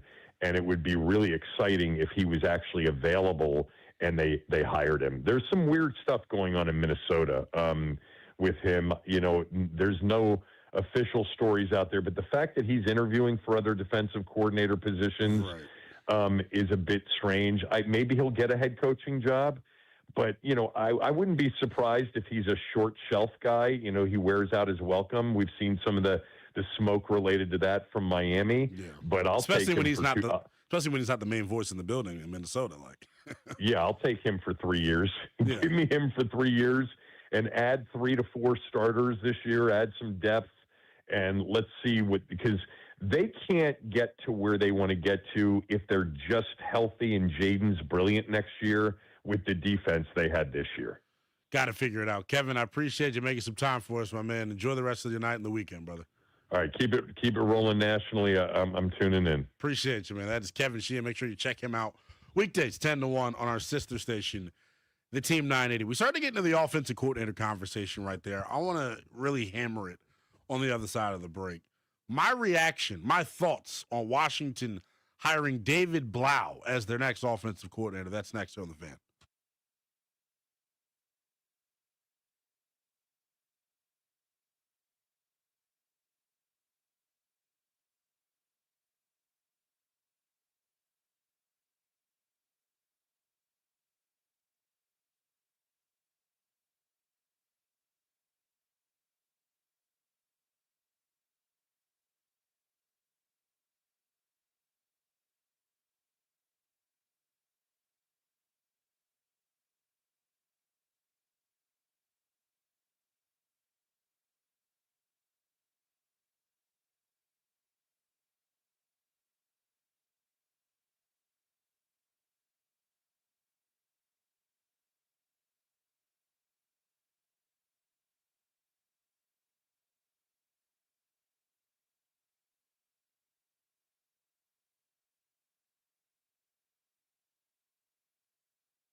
1-800-636-1067. Friday night edition of Overtime with the youngest in Charles and Willingham. Taking you up to 9:45. Wizards basketball comes your way at that point. Appreciate our pal Kevin Sheehan making some time for us. If you missed any of the interview with Kevin Sheehan, download the always free Odyssey app. Use the Odyssey Rewind feature. And go back to the top of the 8 o'clock hour. 8 o'clock on the nose. Middle Chris has got the podcast up for you as well if you've missed anything here throughout the duration of the show. A lot more to get to here in the final hour and change. We'll take you up to 9:45. As I mentioned, Wizards basketball comes your way at that point. We will talk all things Wizards basketball. Top of the 9 o'clock hour. Chase Hughes, Monumental Sports Network, going to swing by the program. We'll ask him about the continued development of Alex Sarr and Keyshawn George, Bub, all the youngins. We'll also ask him his thoughts on Ice Trae Young, now being a member of the Washington Wizards. And I'll give my thoughts on that as well. That's coming up at 9 o'clock. In this 8 o'clock hour, to wrap things up, we'll talk about the Washington Commanders. We'll let you hear from Ben Johnson coming up here momentarily. And we'll talk about the divisional round of the NFL playoffs, man. Wild card weekend outside of the finale, which was a total ass whipping delivered by Houston to Pittsburgh. Outside of that, one of the best wild card weekends in recent memory. One of the best wild card weekends in recent memory. Good action, one possession games, big time players making big time plays, heroics, clutch stuff, all that you want in a football game. You got it during a wild card weekend. The divisional round of the postseason, I expect it to be even better. I'll give you some things to potentially sprinkle a little cash on the way out. And then I'll make my game picks as well. Divisional round of the playoffs starts tomorrow. And I'm excited for it, man. Right now, though, talking about the Commanders. And you can do this throughout the show. A&A. Ask Nell anything. 1-800-636-1067. Anything you want to ask me about the Commanders, go ahead. My first local show since the season finale against Philly. So I'm excited to be back on the airwaves. One thing that's happened during that time period that I've been away doing some national radio, Commanders have a new offensive coordinator. And I said it with Kevin. And Metal Chris, you were out there with us at Honor Brewing. And everybody that we interviewed, from Grant Paulson to Kevin Sheehan to Chris Russell, everyone felt the initial Diana Rossini report was not valid. It wasn't real because, God forbid, the Roman Empire that was built in a year over in Ashburn, God forbid there are holes and cracks in the armor after 1 year on the job. And no one wanted to believe it. Comes to find out, not only was Diana Rossini true, but Cliff not even here anymore. But now you hire David Blau. And my initial reaction, let me just go back to the firing of Cliff, because I think Kevin brought up a really good point. The firing of Cliff, to me, doesn't make a whole lot of sense, if I'm being honest. I think it makes all parties involved look bad. I think it makes Cliff look bad. I think it makes Dan look bad. Here's why it makes Cliff look bad. They fired you after you guided the quarterback to the greatest rookie season ever. They fired you. They wanted you to go. Cliff Kingsbury was not malleable, is the best way that I could put it. His unwillingness to adapt to what his bosses wanted, I think, is a bad look. It's a bad look. It's insubordination. Is basically why he got fired. They didn't feel like he could do what they wanted to do. They didn't feel like he could get the most out of the offense and get from the offense what they wanted, which was more of a traditional offense, running under center,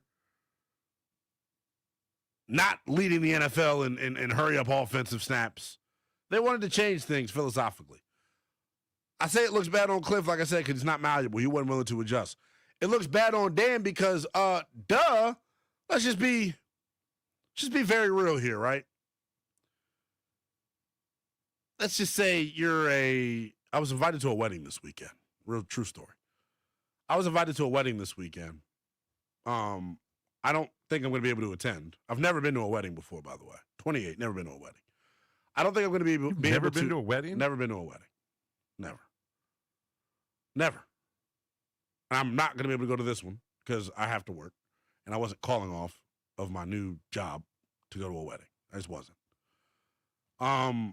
They have an open bar? They did have an open bar. Then you're messing up, man.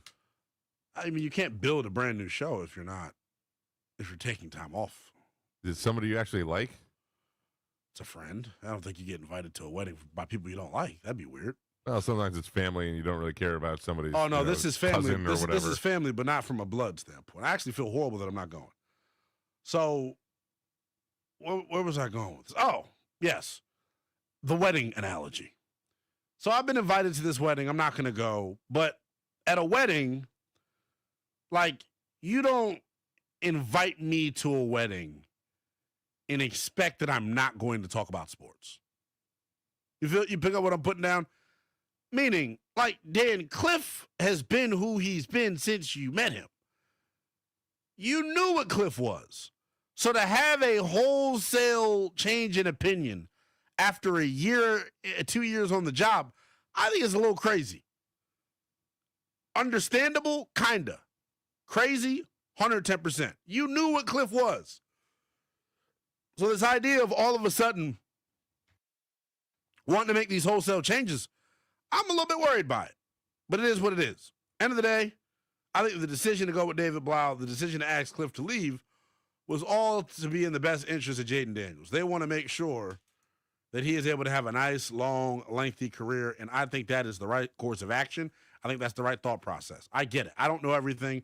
I'm not going to agree with everything that they do. That's you all that do that. I don't. I can still be a fan and disagree. So Cliff, I think, is at fault. I think Dan's at fault. Does it work is the big question. That's really all anyone cares about. Is this going to work? It's tough. I want to believe that it's going to work because I believe in the quarterback. I think that's what's most important, right? When it comes to your offensive coordinator hire, I think the quarterback's the most important piece of this puzzle. And if you figured that guy out, which we thought we did, then everything will be fine. What I worry is for Jaden Daniels, like, you have to think about how unique of an offense they ran the last 2 years. It was very gimmicky, niche. Gimmick sounds disrespectful. Niche is like the more respectful version. They didn't huddle, meaning Jaden wasn't having to spit out 13-word plays like some other quarterbacks. Meaning, next year, when he's asked to do that, is he going to be able to do it? We never asked why Washington chose not to huddle. We never asked why Washington's choosing not to go under center. Is it that Cliff was doing what the quarterback was comfortable with? If so, with the new guy here, is Jaden going to be comfortable? Will Jaden hit the ground running? Because next year is as important for him as it is for Dan Quinn. He is extension eligible at the end of the 26 campaign. And know what he did in year one? We were talking about him being a $70 million per year quarterback. He's got some work to do to earn that money next year, 110%. But as far as the David Blau hire goes, I get it. I like the fact that people around the league are high on this dude. I want to see if he can do it, though. You got to show me. You've never called plays before. Former player, former quarterback, love that, right? But has never called plays. That's the frustrating part. That's where I wonder. Will he be supported properly? That's the question. Brian Johnson's still there. Anthony Lynn's still there. You're waiting on the offensive line coach hire. There are a lot of moving parts with this. Ultimately, though, I get why they hired Blau. And if I had to bet on it, I would bet on it working rather than it not working, because I'm going to bet on the quarterback overcoming all the other extracurricular BS to be the guy that we think he could be and the guy that we know he could be. 1-800-636-1067 is the number. 1-800-636-1067 is the number. Real quick here, if we got it ready, Metal Chris. I'm still learning about David Blau. Don't know a whole lot about him. I know this is the first time this past year where he was an actual position coach. That's great. He's a young, up-and-coming guy that's rolling and rising throughout the ranks. What intrigued me the most and what made me feel good is when I saw that Detroit was going to interview David Blau, and we know that other teams potentially were interested in David Blau. So clearly people think highly of him. I care about others' opinion on David Blau because I don't really know him like that. I trust Ben Johnson's opinion. Here's Ben Johnson, head coach of the Chicago Bears, who worked with Blau in Detroit. He had this to say about the Commanders' new offensive coordinator. Great. Off the path a little bit, David Blau is going to get an opportunity to be the coordinator in Washington. I know you've got some experience around him. Pretty rapid rise for him. What left an impression on you? Yeah, no, he's got a bright future as well. He's really smart, has a natural way of connecting with everybody, coaches and players alike. And I know he's highly respected, not just from me, but also obviously that Washington staff. They found tremendous value in him as well. I think he'll do an outstanding job in that role. I think he's really smart. He's having played quarterback. He's got that inward feel of how to help elevate that position, and I think he'll be able to do that in a play calling role going forward. So I think he'll be one of those young guys that gets a head job before you know it. What kind of advice do you pay forward in terms of doing it for the first time at a young age and just trying to get your feet on the ground? Yeah, I mean, I think as anything, we all have our strengths and our weaknesses, and you try to accentuate your strengths, and at the same time surround yourself with people that'll help you with your weaknesses. And so he knows what those are, and I'm sure he's doing the best he can to make sure he puts himself in a good spot. And he's a good person. I think that's where it starts with him, and I think that's going to resonate with everybody he's around. It's Ben Johnson, Bears head coach, on the new OC in Washington. David Blau said a lot of good things about him. Most importantly, what I care about is the relationship that he has with Jayden Daniels, and apparently that was a really strong one that they've been able to form over the past 2 seasons. I would think Jayden was kind of bummed about Cliff leaving. I want to take this call. Tony's in D.C. because, Tony, what Metal Chris wrote down for you I think is interesting. We can hash it out here on the air. He said, everything Lynnell says makes me worried about Jayden. Are you concerned about the third-year quarterback with a new OC coming in? Yeah. You everything you're saying about why they ran the gimmicky / niche offense makes me wonder if Jayden is able to call a play from the huddle. Because it's very, and I'm not, and people are going to get upset about that question. Man, I could care less about these people getting upset because these are the same people that loved RG3 the first year when he won Rookie of the Year. Yeah. So if this dude was being propped up by this gimmicky college offense that made him look great, and then followed by a second year with the offense coordinator and a quarterback coach that couldn't convince him to go down instead of trying to stiff arm 300-pound people while he's 150 pounds and being hurt every time you turn around.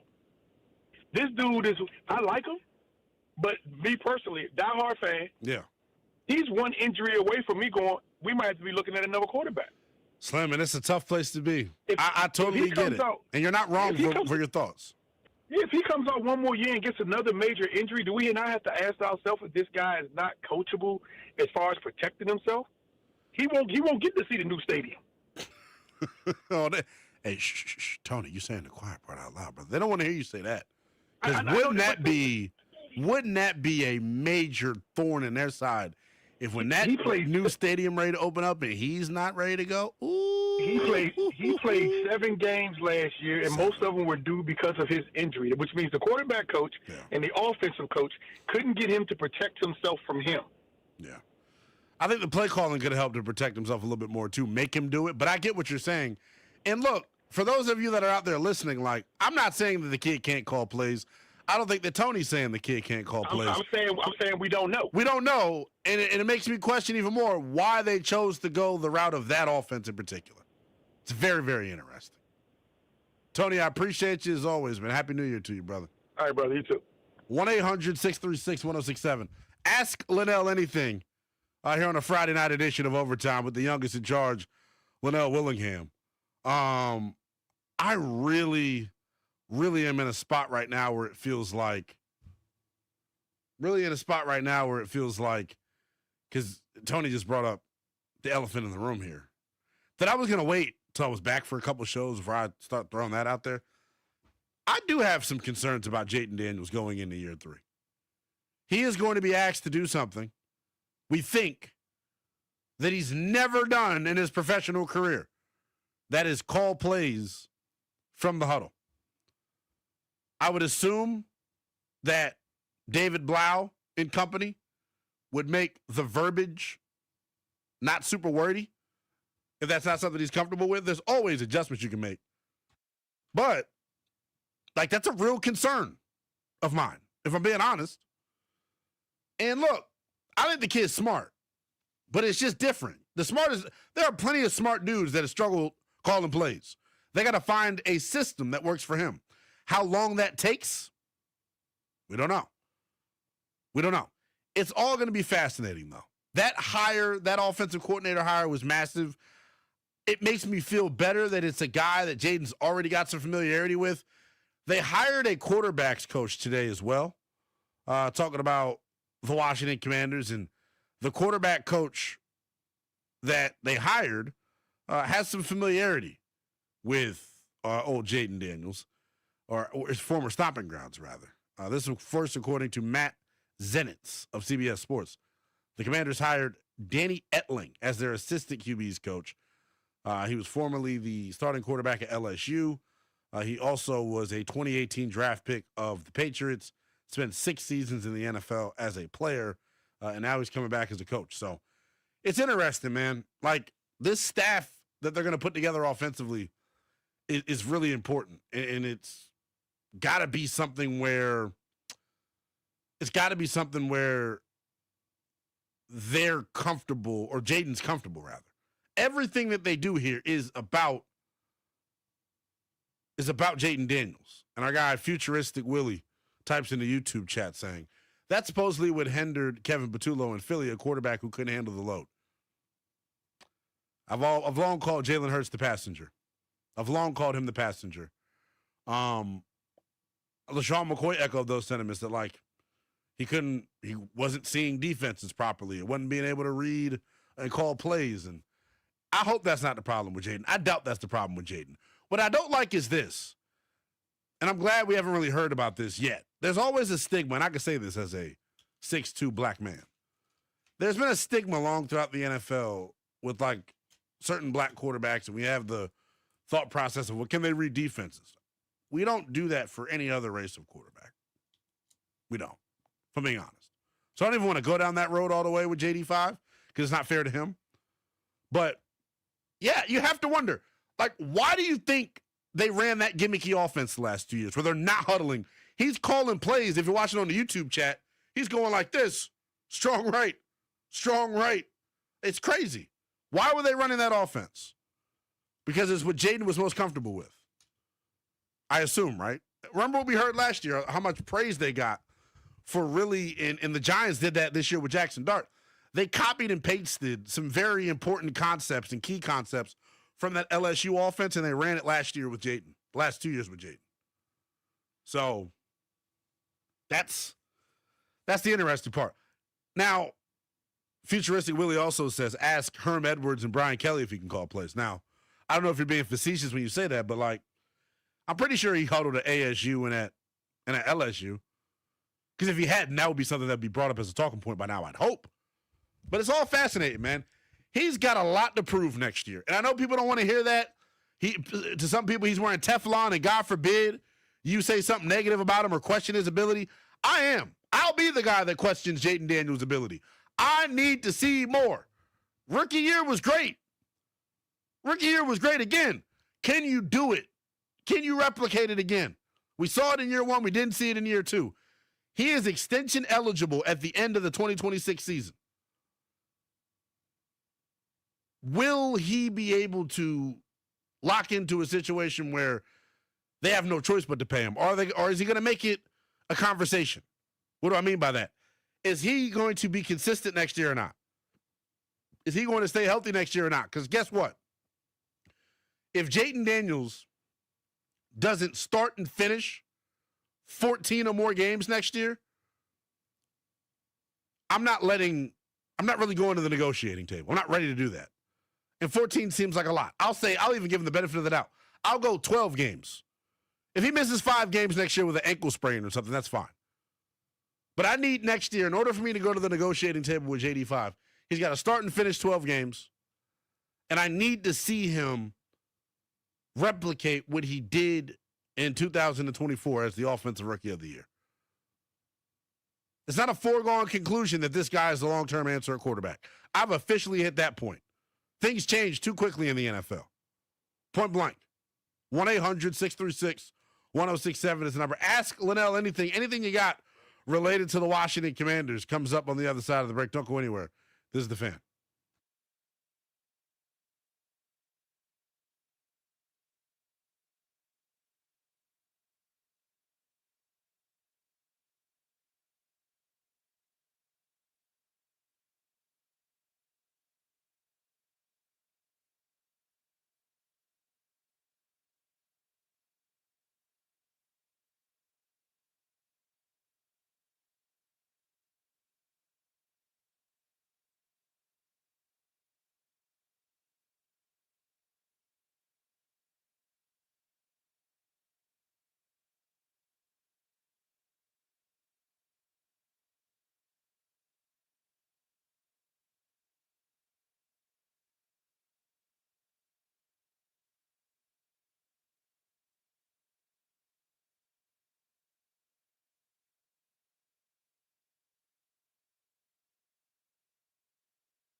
I just read a story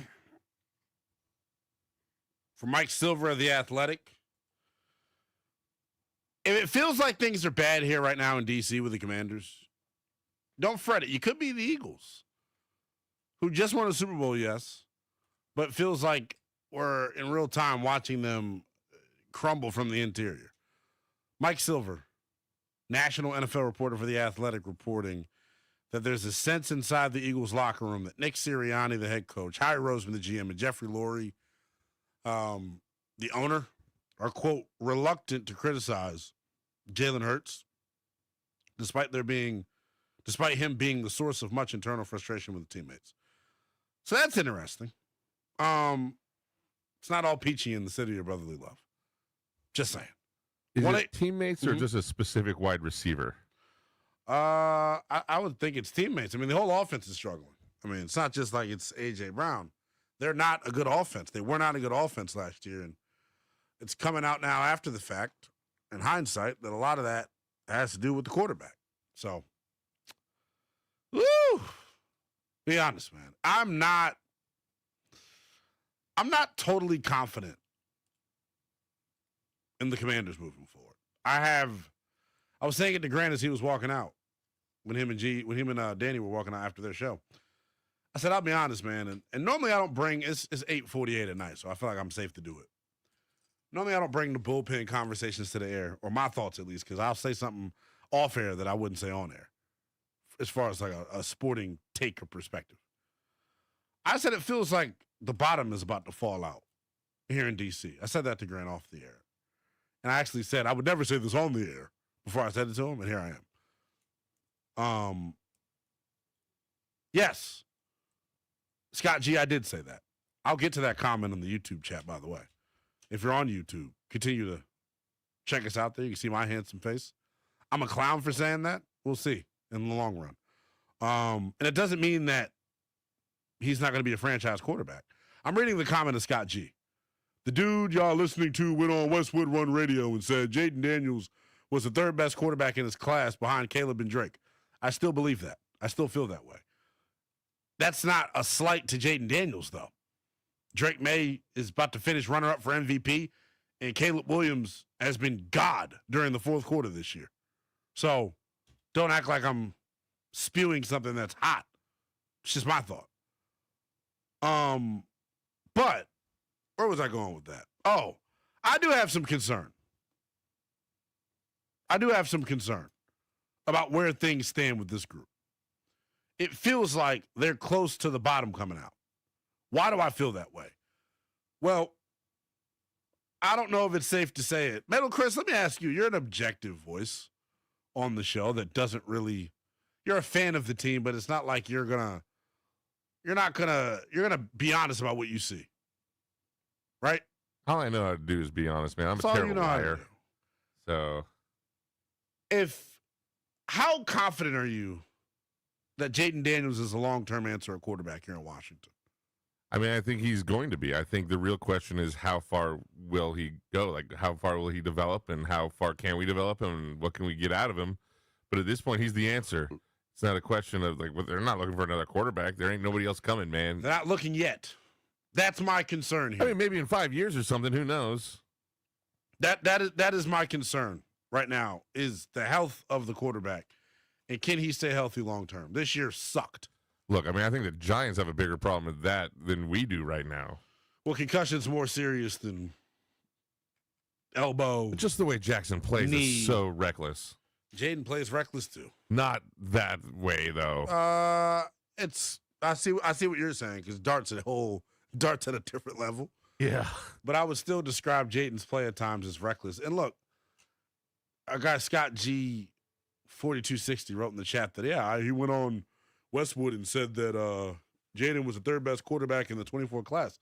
I'd say it on Westwood. I say it on Eastwood. I say it on Northwood. I say it anywhere. Honestly. This kid in Jaden Daniels, I love him. Year one was tremendous. I think he is made up of all of the right stuff internally. I think he's a hard worker. I think he's going to put in every ounce of work that's needed to be the best. If he fails it won't be because of lack of effort. That was Robert's problem. I don't think Robert worked hard enough. I don't think Dwayne Haskins worked hard enough. The last two guys that were drafted in the first round at quarterback for this organization, I don't think they worked hard enough. I don't think their ceilings were as high either, though. So you can work all damn day, but if your ceiling ain't as high. I mean, it's tough because it's tough for both of them. Like Urban Meyer said Dwayne Haskins was the best thrower of the football he had ever seen in his coaching career. So, like, there was high hopes for Dwayne Haskins. High hopes for Robert Griffin III, too, after a rookie of the year in year one. So, but they're still not Jaden. I agree with what you're saying on that. Their ceilings were high, not as high as Jaden's. With that being said, like, going back to the offensive scheme in itself, are you at all concerned, and we're going to get into the Wizards coming up here at 9 with our guy Chase Hughes of Monumental Sports Network. I do have a little bit of concern as to, like, why they chose to run that gimmicky-ass no-huddle offense for 2 straight years. Was it because that's what Jaden was most comfortable with? And I assume, yes. That's what he's most comfortable with, 110%. Great. If he's most comfortable with that, how long is it going to take him to get comfortable with the other stuff? You know? That's what I worry about. Calling long, wordy plays in the huddle. And honestly, if David Blau's worth the damn, right? If he struggles with long, wordy play calls, they'll use a wristband or they'll find some way to streamline that communication. But it's just different. According to Cliff, it's the reason they didn't play on the center more. Jaden wasn't comfortable with it.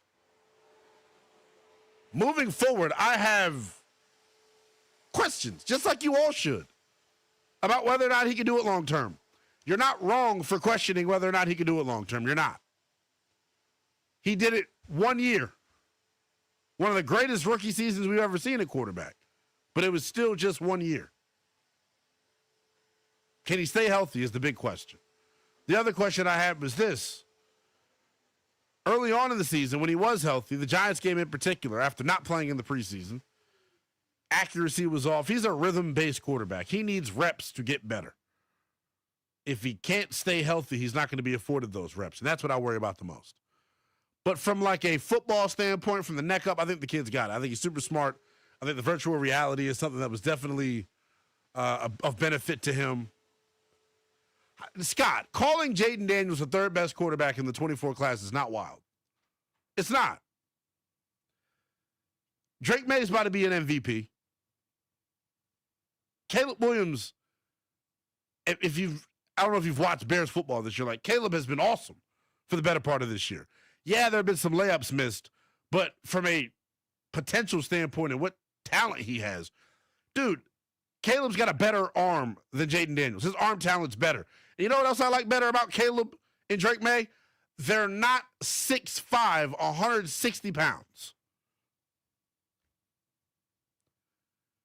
You're saying, yeah, because exactly, Scott G. I'm saying it after 1 year. Because this past year, Jaden Daniels wasn't great. What were they last year? Well, if you remember during the pre-draft process, and Metal Chris, you can probably attest to this. You work with me a lot.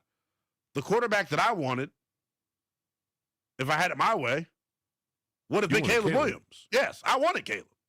I think Caleb is the more physically gifted guy. I think Caleb can do everything Jaden Daniels can do, but he's bigger and stronger. And that's not a slight to Jaden. They're all three going to end up, they will all three end up as top 10 quarterbacks in this league. Honestly. They will all three end up as top 10 quarterbacks in this league. I have no doubts or reservations about that. But as I sit here right now, and if I was re-ranking the 24 class, it would be Drake May, Caleb Williams, and then Jaden Daniels. That's how I would rank it. And that's not to slight Jaden Daniels. It's not to be mean to Jaden Daniels. It's not to be a jerk to Jaden Daniels. See a couple calls starting to ring in. We'll get to you. We got Chase Hughes coming up on the other side of 9 o'clock.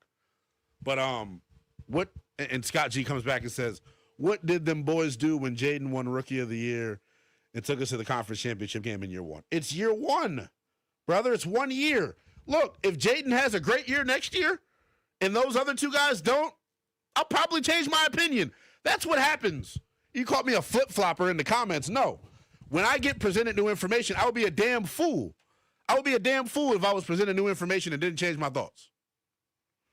I got futuristic Willie says, would you have been more comfortable with Todd Monken as OC? Yes. I would have loved Todd Monken as OC. Honestly. What he did with Lamar past couple of years was brilliant.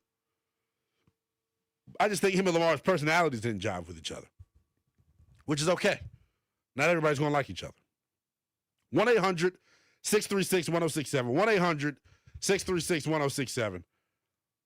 Scott G's not getting it. Scott G, you're my man. But damn. We'll take a quick time out. When we come back, we'll switch gears completely. We'll talk a little bit of round ball. Chase Hughes, Monumental Sports Network, joins us next to talk all things Wizards here on The Fan.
Friday night edition of Overtime continues with the youngest in charge of Willingham, taking you up to 9:45. Wizards basketball comes your way at that point. You can hear all the action right here on your flagship home for Wizards basketball, 106.7 The Fan. Right now, we'll go out to the guest hotline for the second time this show. We find our pal Chase Hughes, Wizards radio sideline reporter.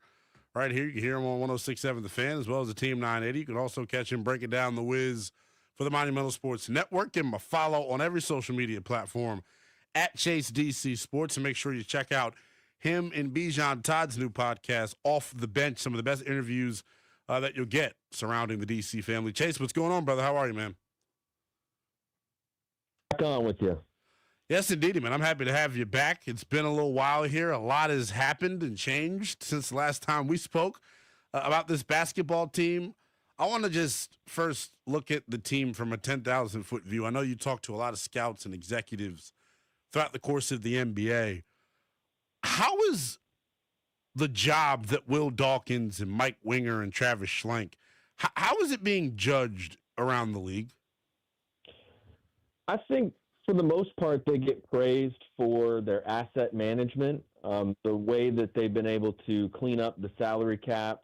You know, they inherited a pretty tough situation in that specific area with the Bradley Beal contract, a team that had a lot of overpaid players and was underperforming. And they've been able to, I think, create a lot of salary cap flexibility while also bringing in a lot of draft picks down the road.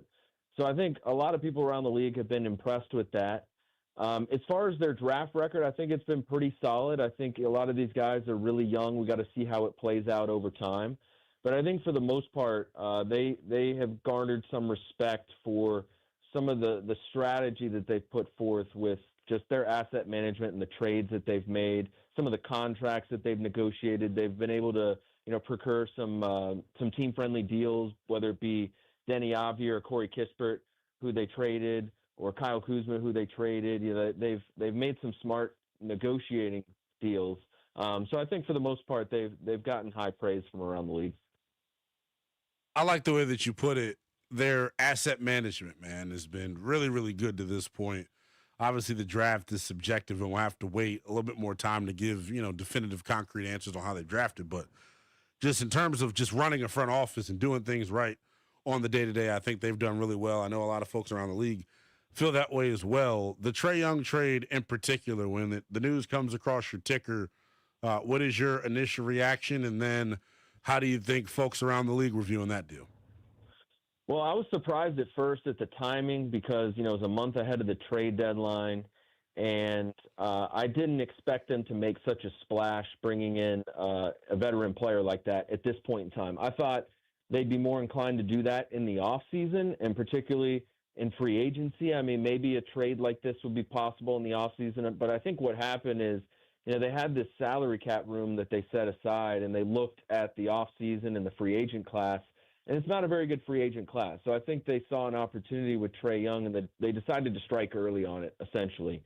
And so I think it was surprising given the timing, but the more I added up, I think the less surprising it's been, and especially when it comes to like the timeline of their rebuild, I think it does make a lot of sense for them to go out and get some pretty serious veteran help, because next year will be year 4 of the rebuild. That's generally when teams start to elevate, and I think it's hard to disagree with the fit in terms of the position and the skill set. If you've watched this team, you could tell that they could use a point guard. They could use a table setter. Right. Whether he fits them on defense, whether he fits them long-term on offense, we'll have to see. But in terms of those boxes, I think it certainly checks them off. The defense thing is what a lot of, people get hung up on, Chase, because he's obviously kind of major physical disadvantage on that end of the floor. And some people have questioned his effort on that end as well. I like the fit here, even with the defense, because when you have a Bilal and a Keyshawn on the perimeter that's guarding at the level that they're guarding at, you want to see Keyshawn guard without fouling a little bit more. But I think he's going to turn into being a plus defender on the perimeter. And then, Chase, there's no dude, and I quote tweeted your tweet about Alex Starr the other day. There's nobody in this organization in a long time that I've done a complete, 180 on than Alex Sarr. He's turned into one of the best switch bigs in the NBA, and the offense is coming around. So it feels like it's actually a pretty good fit, even considering the defense. Alex Sarr is the X factor in all this. Obviously, Trae Young, it would be ideal if he improved on defense. And I think that's what the organization hopes for, that he can give an honest effort on defense and he can try to stop the ball. But Alex Sarr, I think, is the one difference in a positive way between what Trae Young had around him in Atlanta and what he's going to have here in Washington. Because I could talk up Bilal Coulibaly and Keyshawn George all I want on defense. Let's be honest, they're not Dyson Daniels. Dyson Daniels might be the best guard defender in the league, right? Right. They also had Jalen Johnson. Zachary Reese-Shea is a really good defender. Both those guys are like 6'9", 6'10". So you're not necessarily going to put a better supporting cast on the wing defensively than what Atlanta had. And before Dyson Daniels, they had DeJounte Murray. He was all defense, right? But what Atlanta doesn't have that the Wizards do have is Alex Sarr. And it's not just the rim protection. It's, as you mentioned, it's the switchability. You know, he's one of the best isolation defenders in the league. And I think the Wizards like what they've seen from him so far. You know, he's established himself as an above-average rim protector, an above-average player at his position. And I think what they project is that he can become absolutely elite. And I asked an NBA coach earlier this season, you know, if you could have a star at one position on defense, what would you choose? And they said basically a switchable 4/5, like an Alex Sarr. So he could be a prototype on defense. He's not there yet, but if he can do that, if he can become that kind of guy, then he could clean up a lot of things on the back end and, again, switch out on the perimeter and guard smaller players. Joined right now by Chase Hughes, covers the Wizards for the Monumental Sports Network. Give him a follow on all apps at Chase DC Sports. Make sure you check out the Off the Bench podcast as well on YouTube and wherever you download your podcasts. I want to dig in a little bit more on Alex Sarr, and if you can give us some insight into what you know.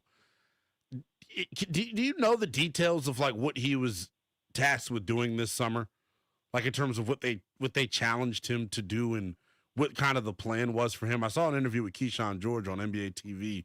He was highlighting the fact that he had been in DC for 80% of the summer. Do you have any stories like that on Alex Sarr? Because I'm curious, Chase. Like, I'll be real and like I can be very honest with it. I didn't think Alex Sarr was going to be it, man. I didn't. I had major questions about him. I questioned the toughness. I questioned the basketball IQ. I knew he was skilled for a guy at his size, but you can't teach a dog how to be a dog. Like I said, I've done a total 180. Why is this growth happening? Well, I've been very surprised, too. I mean, last year he shot 39% from the field as a 7-footer. Like, that is pretty rare, right? Yeah. And he seemed to really like shooting threes and really like playing almost like a wing. And he's overhauled his game offensively. So I think it started at the end of the season with his exit interview. They were pretty honest with him, what they wanted to see change, how he needed to get better, more efficient. And, you know, it was in early May that these guys were expected to report back. It wasn't, you know, right after Labor Day, like some veterans around the league. That's traditionally when you come back to the facility. No, it was early May. So these guys were in the gym the whole time. But then we saw him in the summer league, and he kind of struggled, right? You know, that's the thing that got me. Like, summer league, he struggled. Right. He had a rough first half in that first summer league game, only played a handful of games. But they really wanted him to focus this offseason on getting stronger, doing more around the rim, getting better at catching the ball. He wasn't very good at catching the ball last year. Like, he would roll off a screen and then just kind of fumble the pass thrown right to him, you know? But he got much better at that. And I think it was more of just the mindset shift. You know, I think, you know, playing a lot of games gave him greater endurance, I think, to be able to withstand what a long NBA season is. I think we're seeing the benefits of that. But also it's the mindset shift where, you know, he's now using his size and his athleticism like he didn't last year. I saw him not necessarily back down from challenges, but not really like punch back when a guy would go after him or talk trash. Right. I'm seeing that much more often this year. You know, if someone dunks on him, he tries to dunk on them on the other side of the court. I'm sure you saw the clip I cut where Anthony Edwards made a floater over him and pointed at him, and then Alex Sarr dunked sort of around Anthony Edwards on the next play and pointed right back at him. We didn't see that Alex Sarr last year. I agree with you, man, and I think it's for the better. And it honestly, Chase, his development, and we haven't talked for a while, and our on-air interviews normally feel like a conversation we're having around the arena. That's why I love having you on. It, like, changes the way I look at their rebuild, his ascension. Like, they should be ready to go next year. Like, their goal next year, if they can get the player in the draft, you have a healthy Trae Young. You don't know what they do in free agency. I think they need a big to spell Alex Sarr and allow him to play some minutes at the 4 as well to give them some more lineup versatility. But, like, should they be wanting to compete for a play-in spot next year or a playoff spot? I think so. I mean, I think in the Eastern Conference, why not, right? Right. And if you look at rebuilds of the past that have worked, it's usually that fourth year that they level up and they make the postseason or at least get close. And those rebuilds that I'm referring to would be like the Cavaliers, the Magic, the Rockets. They all won around 40 games, a little above 40 games in year 4. The Thunder did it in year 3. They were a little ahead of schedule. And then like a team like the Pistons and the Sixers, you know, they were behind schedule. They took 5-6 years. So I think if you're on schedule, you know, you do it next year. You're not going to necessarily go on a deep playoff run, but you're going to probably win substantially more games than you win this year. At least that would be the hope. And with Alex Sarr, I mean, just the growth that he's made year over year. I mean, what if he does that again? You know, I mean, then you're talking about a real star. And right. I think the way he plays, particularly on defense, is really important, but also on offense. You know, being able to shoot from the outside so you can play a 5-out style. But on defense, you know, he can guard pretty much anybody.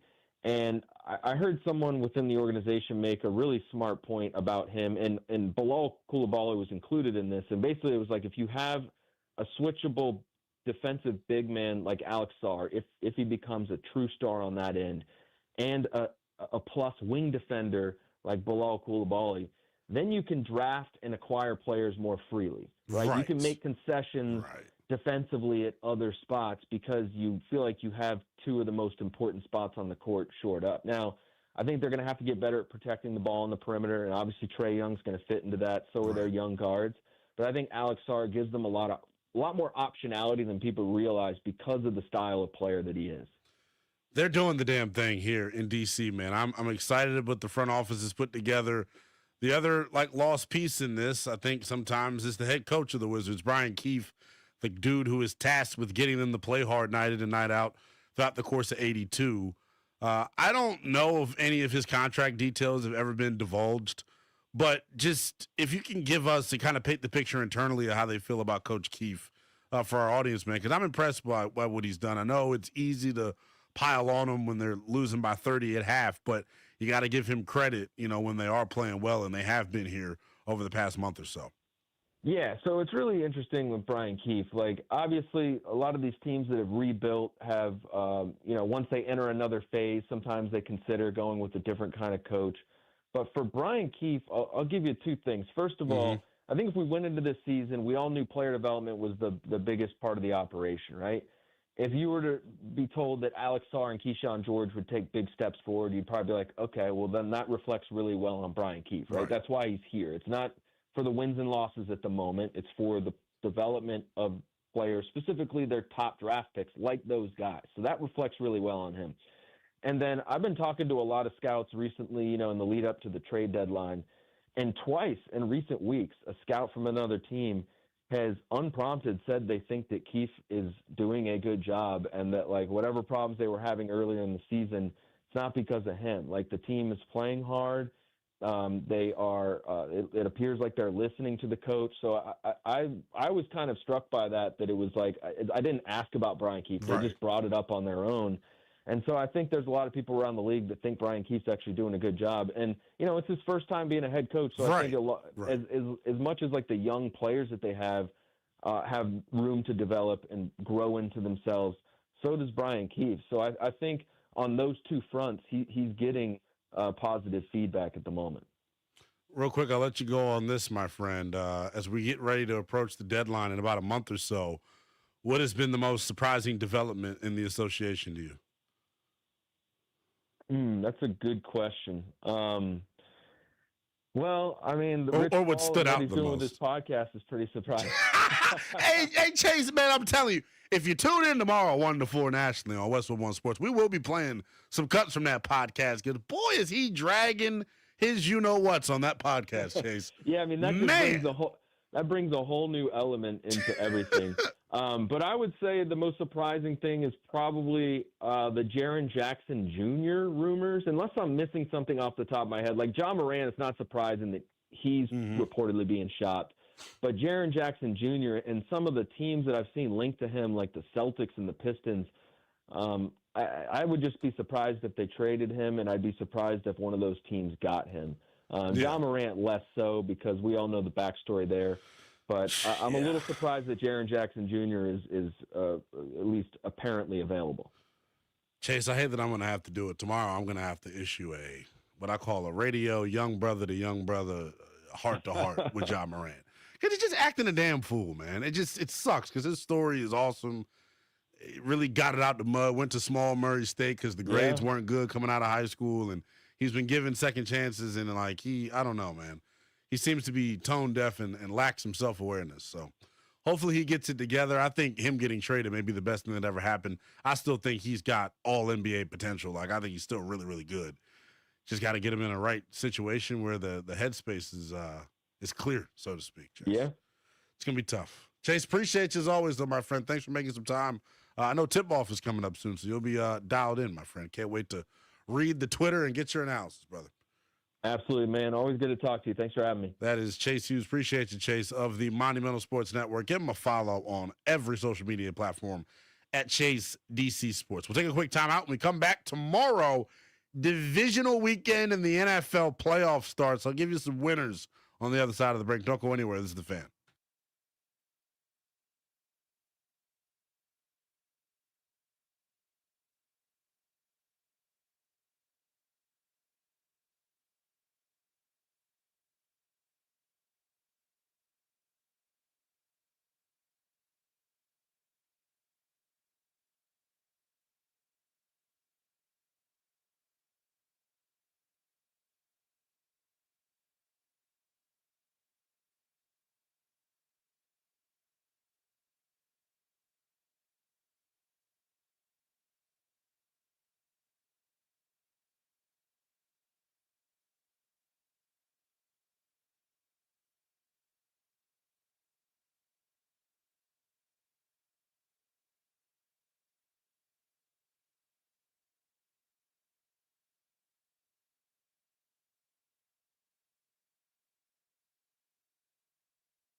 1-800-636-1067 is the number. One final segment before we hand things over to Wizards basketball. If you're just joining the show, where the hell you been at? I'm coming home.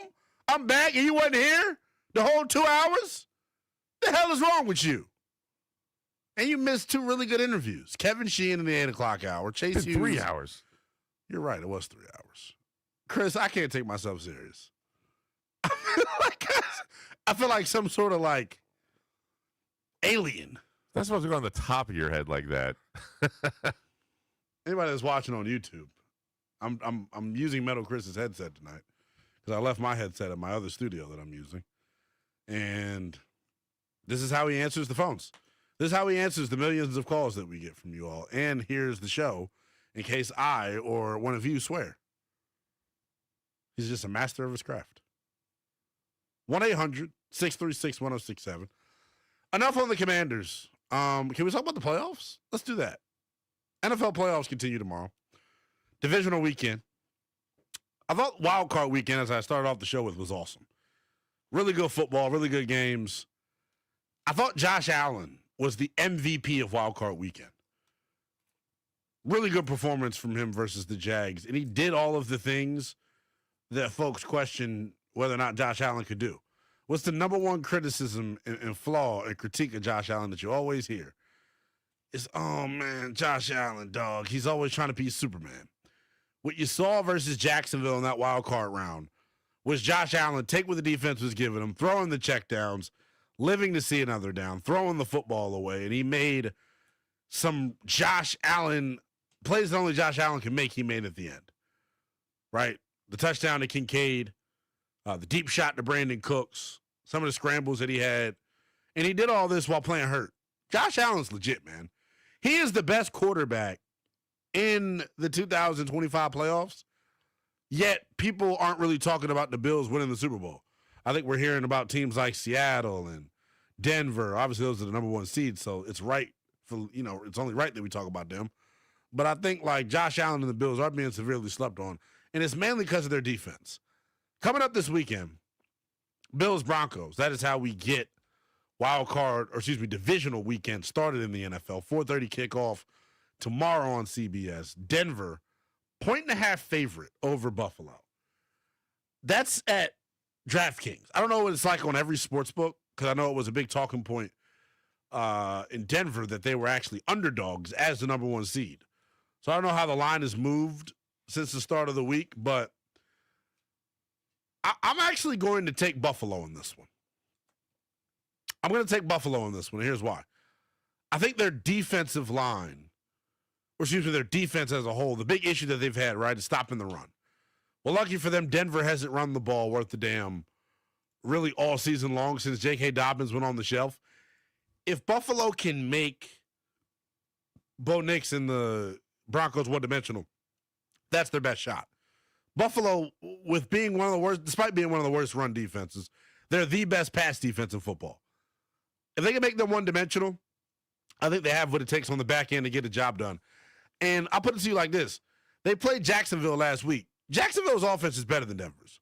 And they played really well against that offense. So I think it's going to be interesting. The key for this week, too, on offense, I know last week you kind of got away from him, and he didn't really have, that big of an impact. They got to get James Cook going.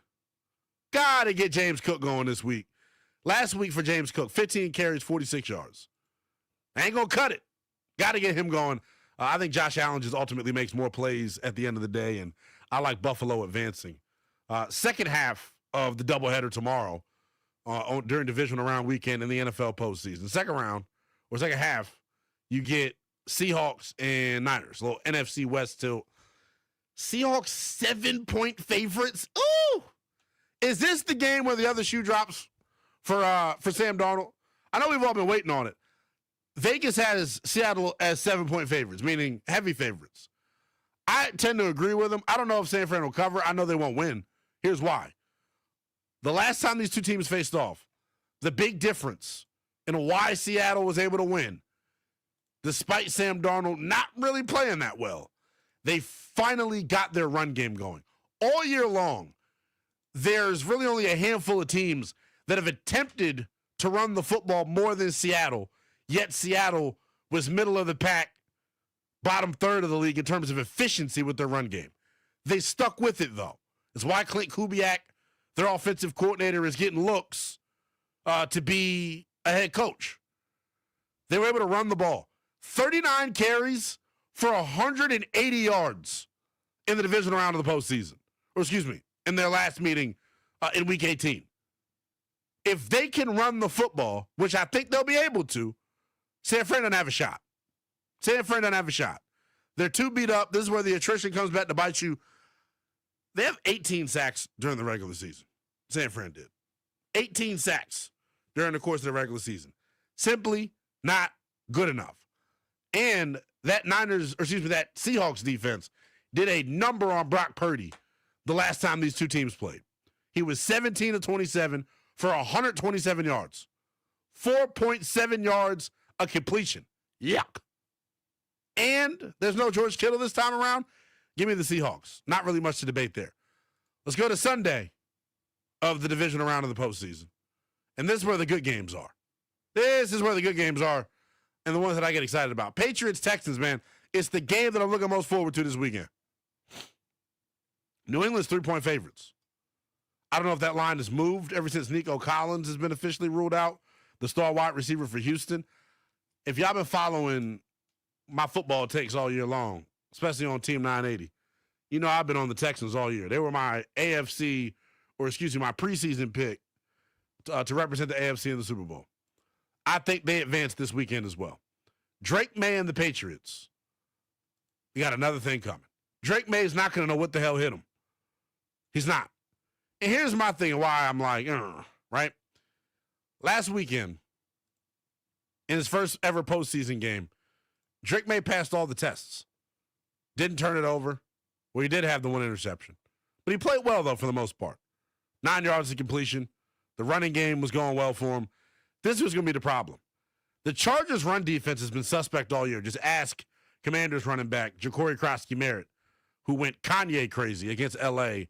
earlier this year. Against Houston, Drake May, Ramondre Stevenson, Travion Henderson, they're not going to be able to get it going on the ground. They're not. And Drake May as a scrambler really killed L.A. You're not going to have those opportunities against this Texans defense, which is the best in football. Point blank. They're going to make them one-dimensional, and then Will Campbell is going to have his hands full. Morgan Moses is going to have his hands full against Danielle Hunter and Will Anderson Jr. The other part of it is this. I would be trying to heat Drake May up. When you have Kamari Lassiter and Derek Stingley as your starting corner duo, the best in football, going up against this wide receiver core, spearheaded by Stephon Diggs and Efton Chisholm, they should be able to play live in man-to-man coverage, blitz, be aggressive the whole nine, man. I expect them to beat the hell out of the Patriots. That's my prediction for this weekend. You're looking for something to splash some cash on. I think the Texans are going to mop the floor with the Patriots. Final game of Sunday of the divisional round, Rams and Bears. This was tough. Rams 4.5-point favorites on the road. Caleb and the Bears, their defense, man, has been spotty. It's going to be a shootout. I don't know if they can win a shootout against the Rams. I'm going to take L.A. I think Caleb, though, has played well, and I hope all of you are now putting the proper respect on his name for just how good of a quarterback he is in this league. But I think their magical season ends coming up this weekend. Give me the Rams. And then the divisional round finishes up. Oh, no, wait. We don't get a Monday divisional game? Am I wrong on that? We don't. So the divisional round of the playoffs wraps up with that. Am I? There's no way. I thought that was a Monday game. Am I totally tripping? That was last week only, I think, man. It was last week only. We get Monday Night Football on Sunday with Texans and Patriots. So there we go. There we go. I'm excited for it, though, man. It's going to be a loaded weekend. Super duper excited to watch all the action. If you're looking for some winners, Bills, Seahawks, Texans, Rams. That's how I'm coming. That's how I'm coming for you, baby. I'm back with you next week. I believe it'll be Thursday next week, right here on The Fan. Coming back local for you. If you missed any of the show, download the podcast And then if you're up on the late nights, man, check me out. Westwood One Sports Night, my new national show. Monday to Wednesday, 11 p. to 3 a.m. And then Saturday and Sunday, 1 p.m. to 4 p.m. Until then, be well. If you want to keep the conversation rolling on social media, it is at NELL_BTP. Thank you to Kevin Sheehan. Thank you to Chase Hughes. Almost called him Chris Hughes. Thank you to Metal Chris. Thank you to your calls as well. The Washington Wizards come your way next. They're in Sacramento taking on the Kings. Be well.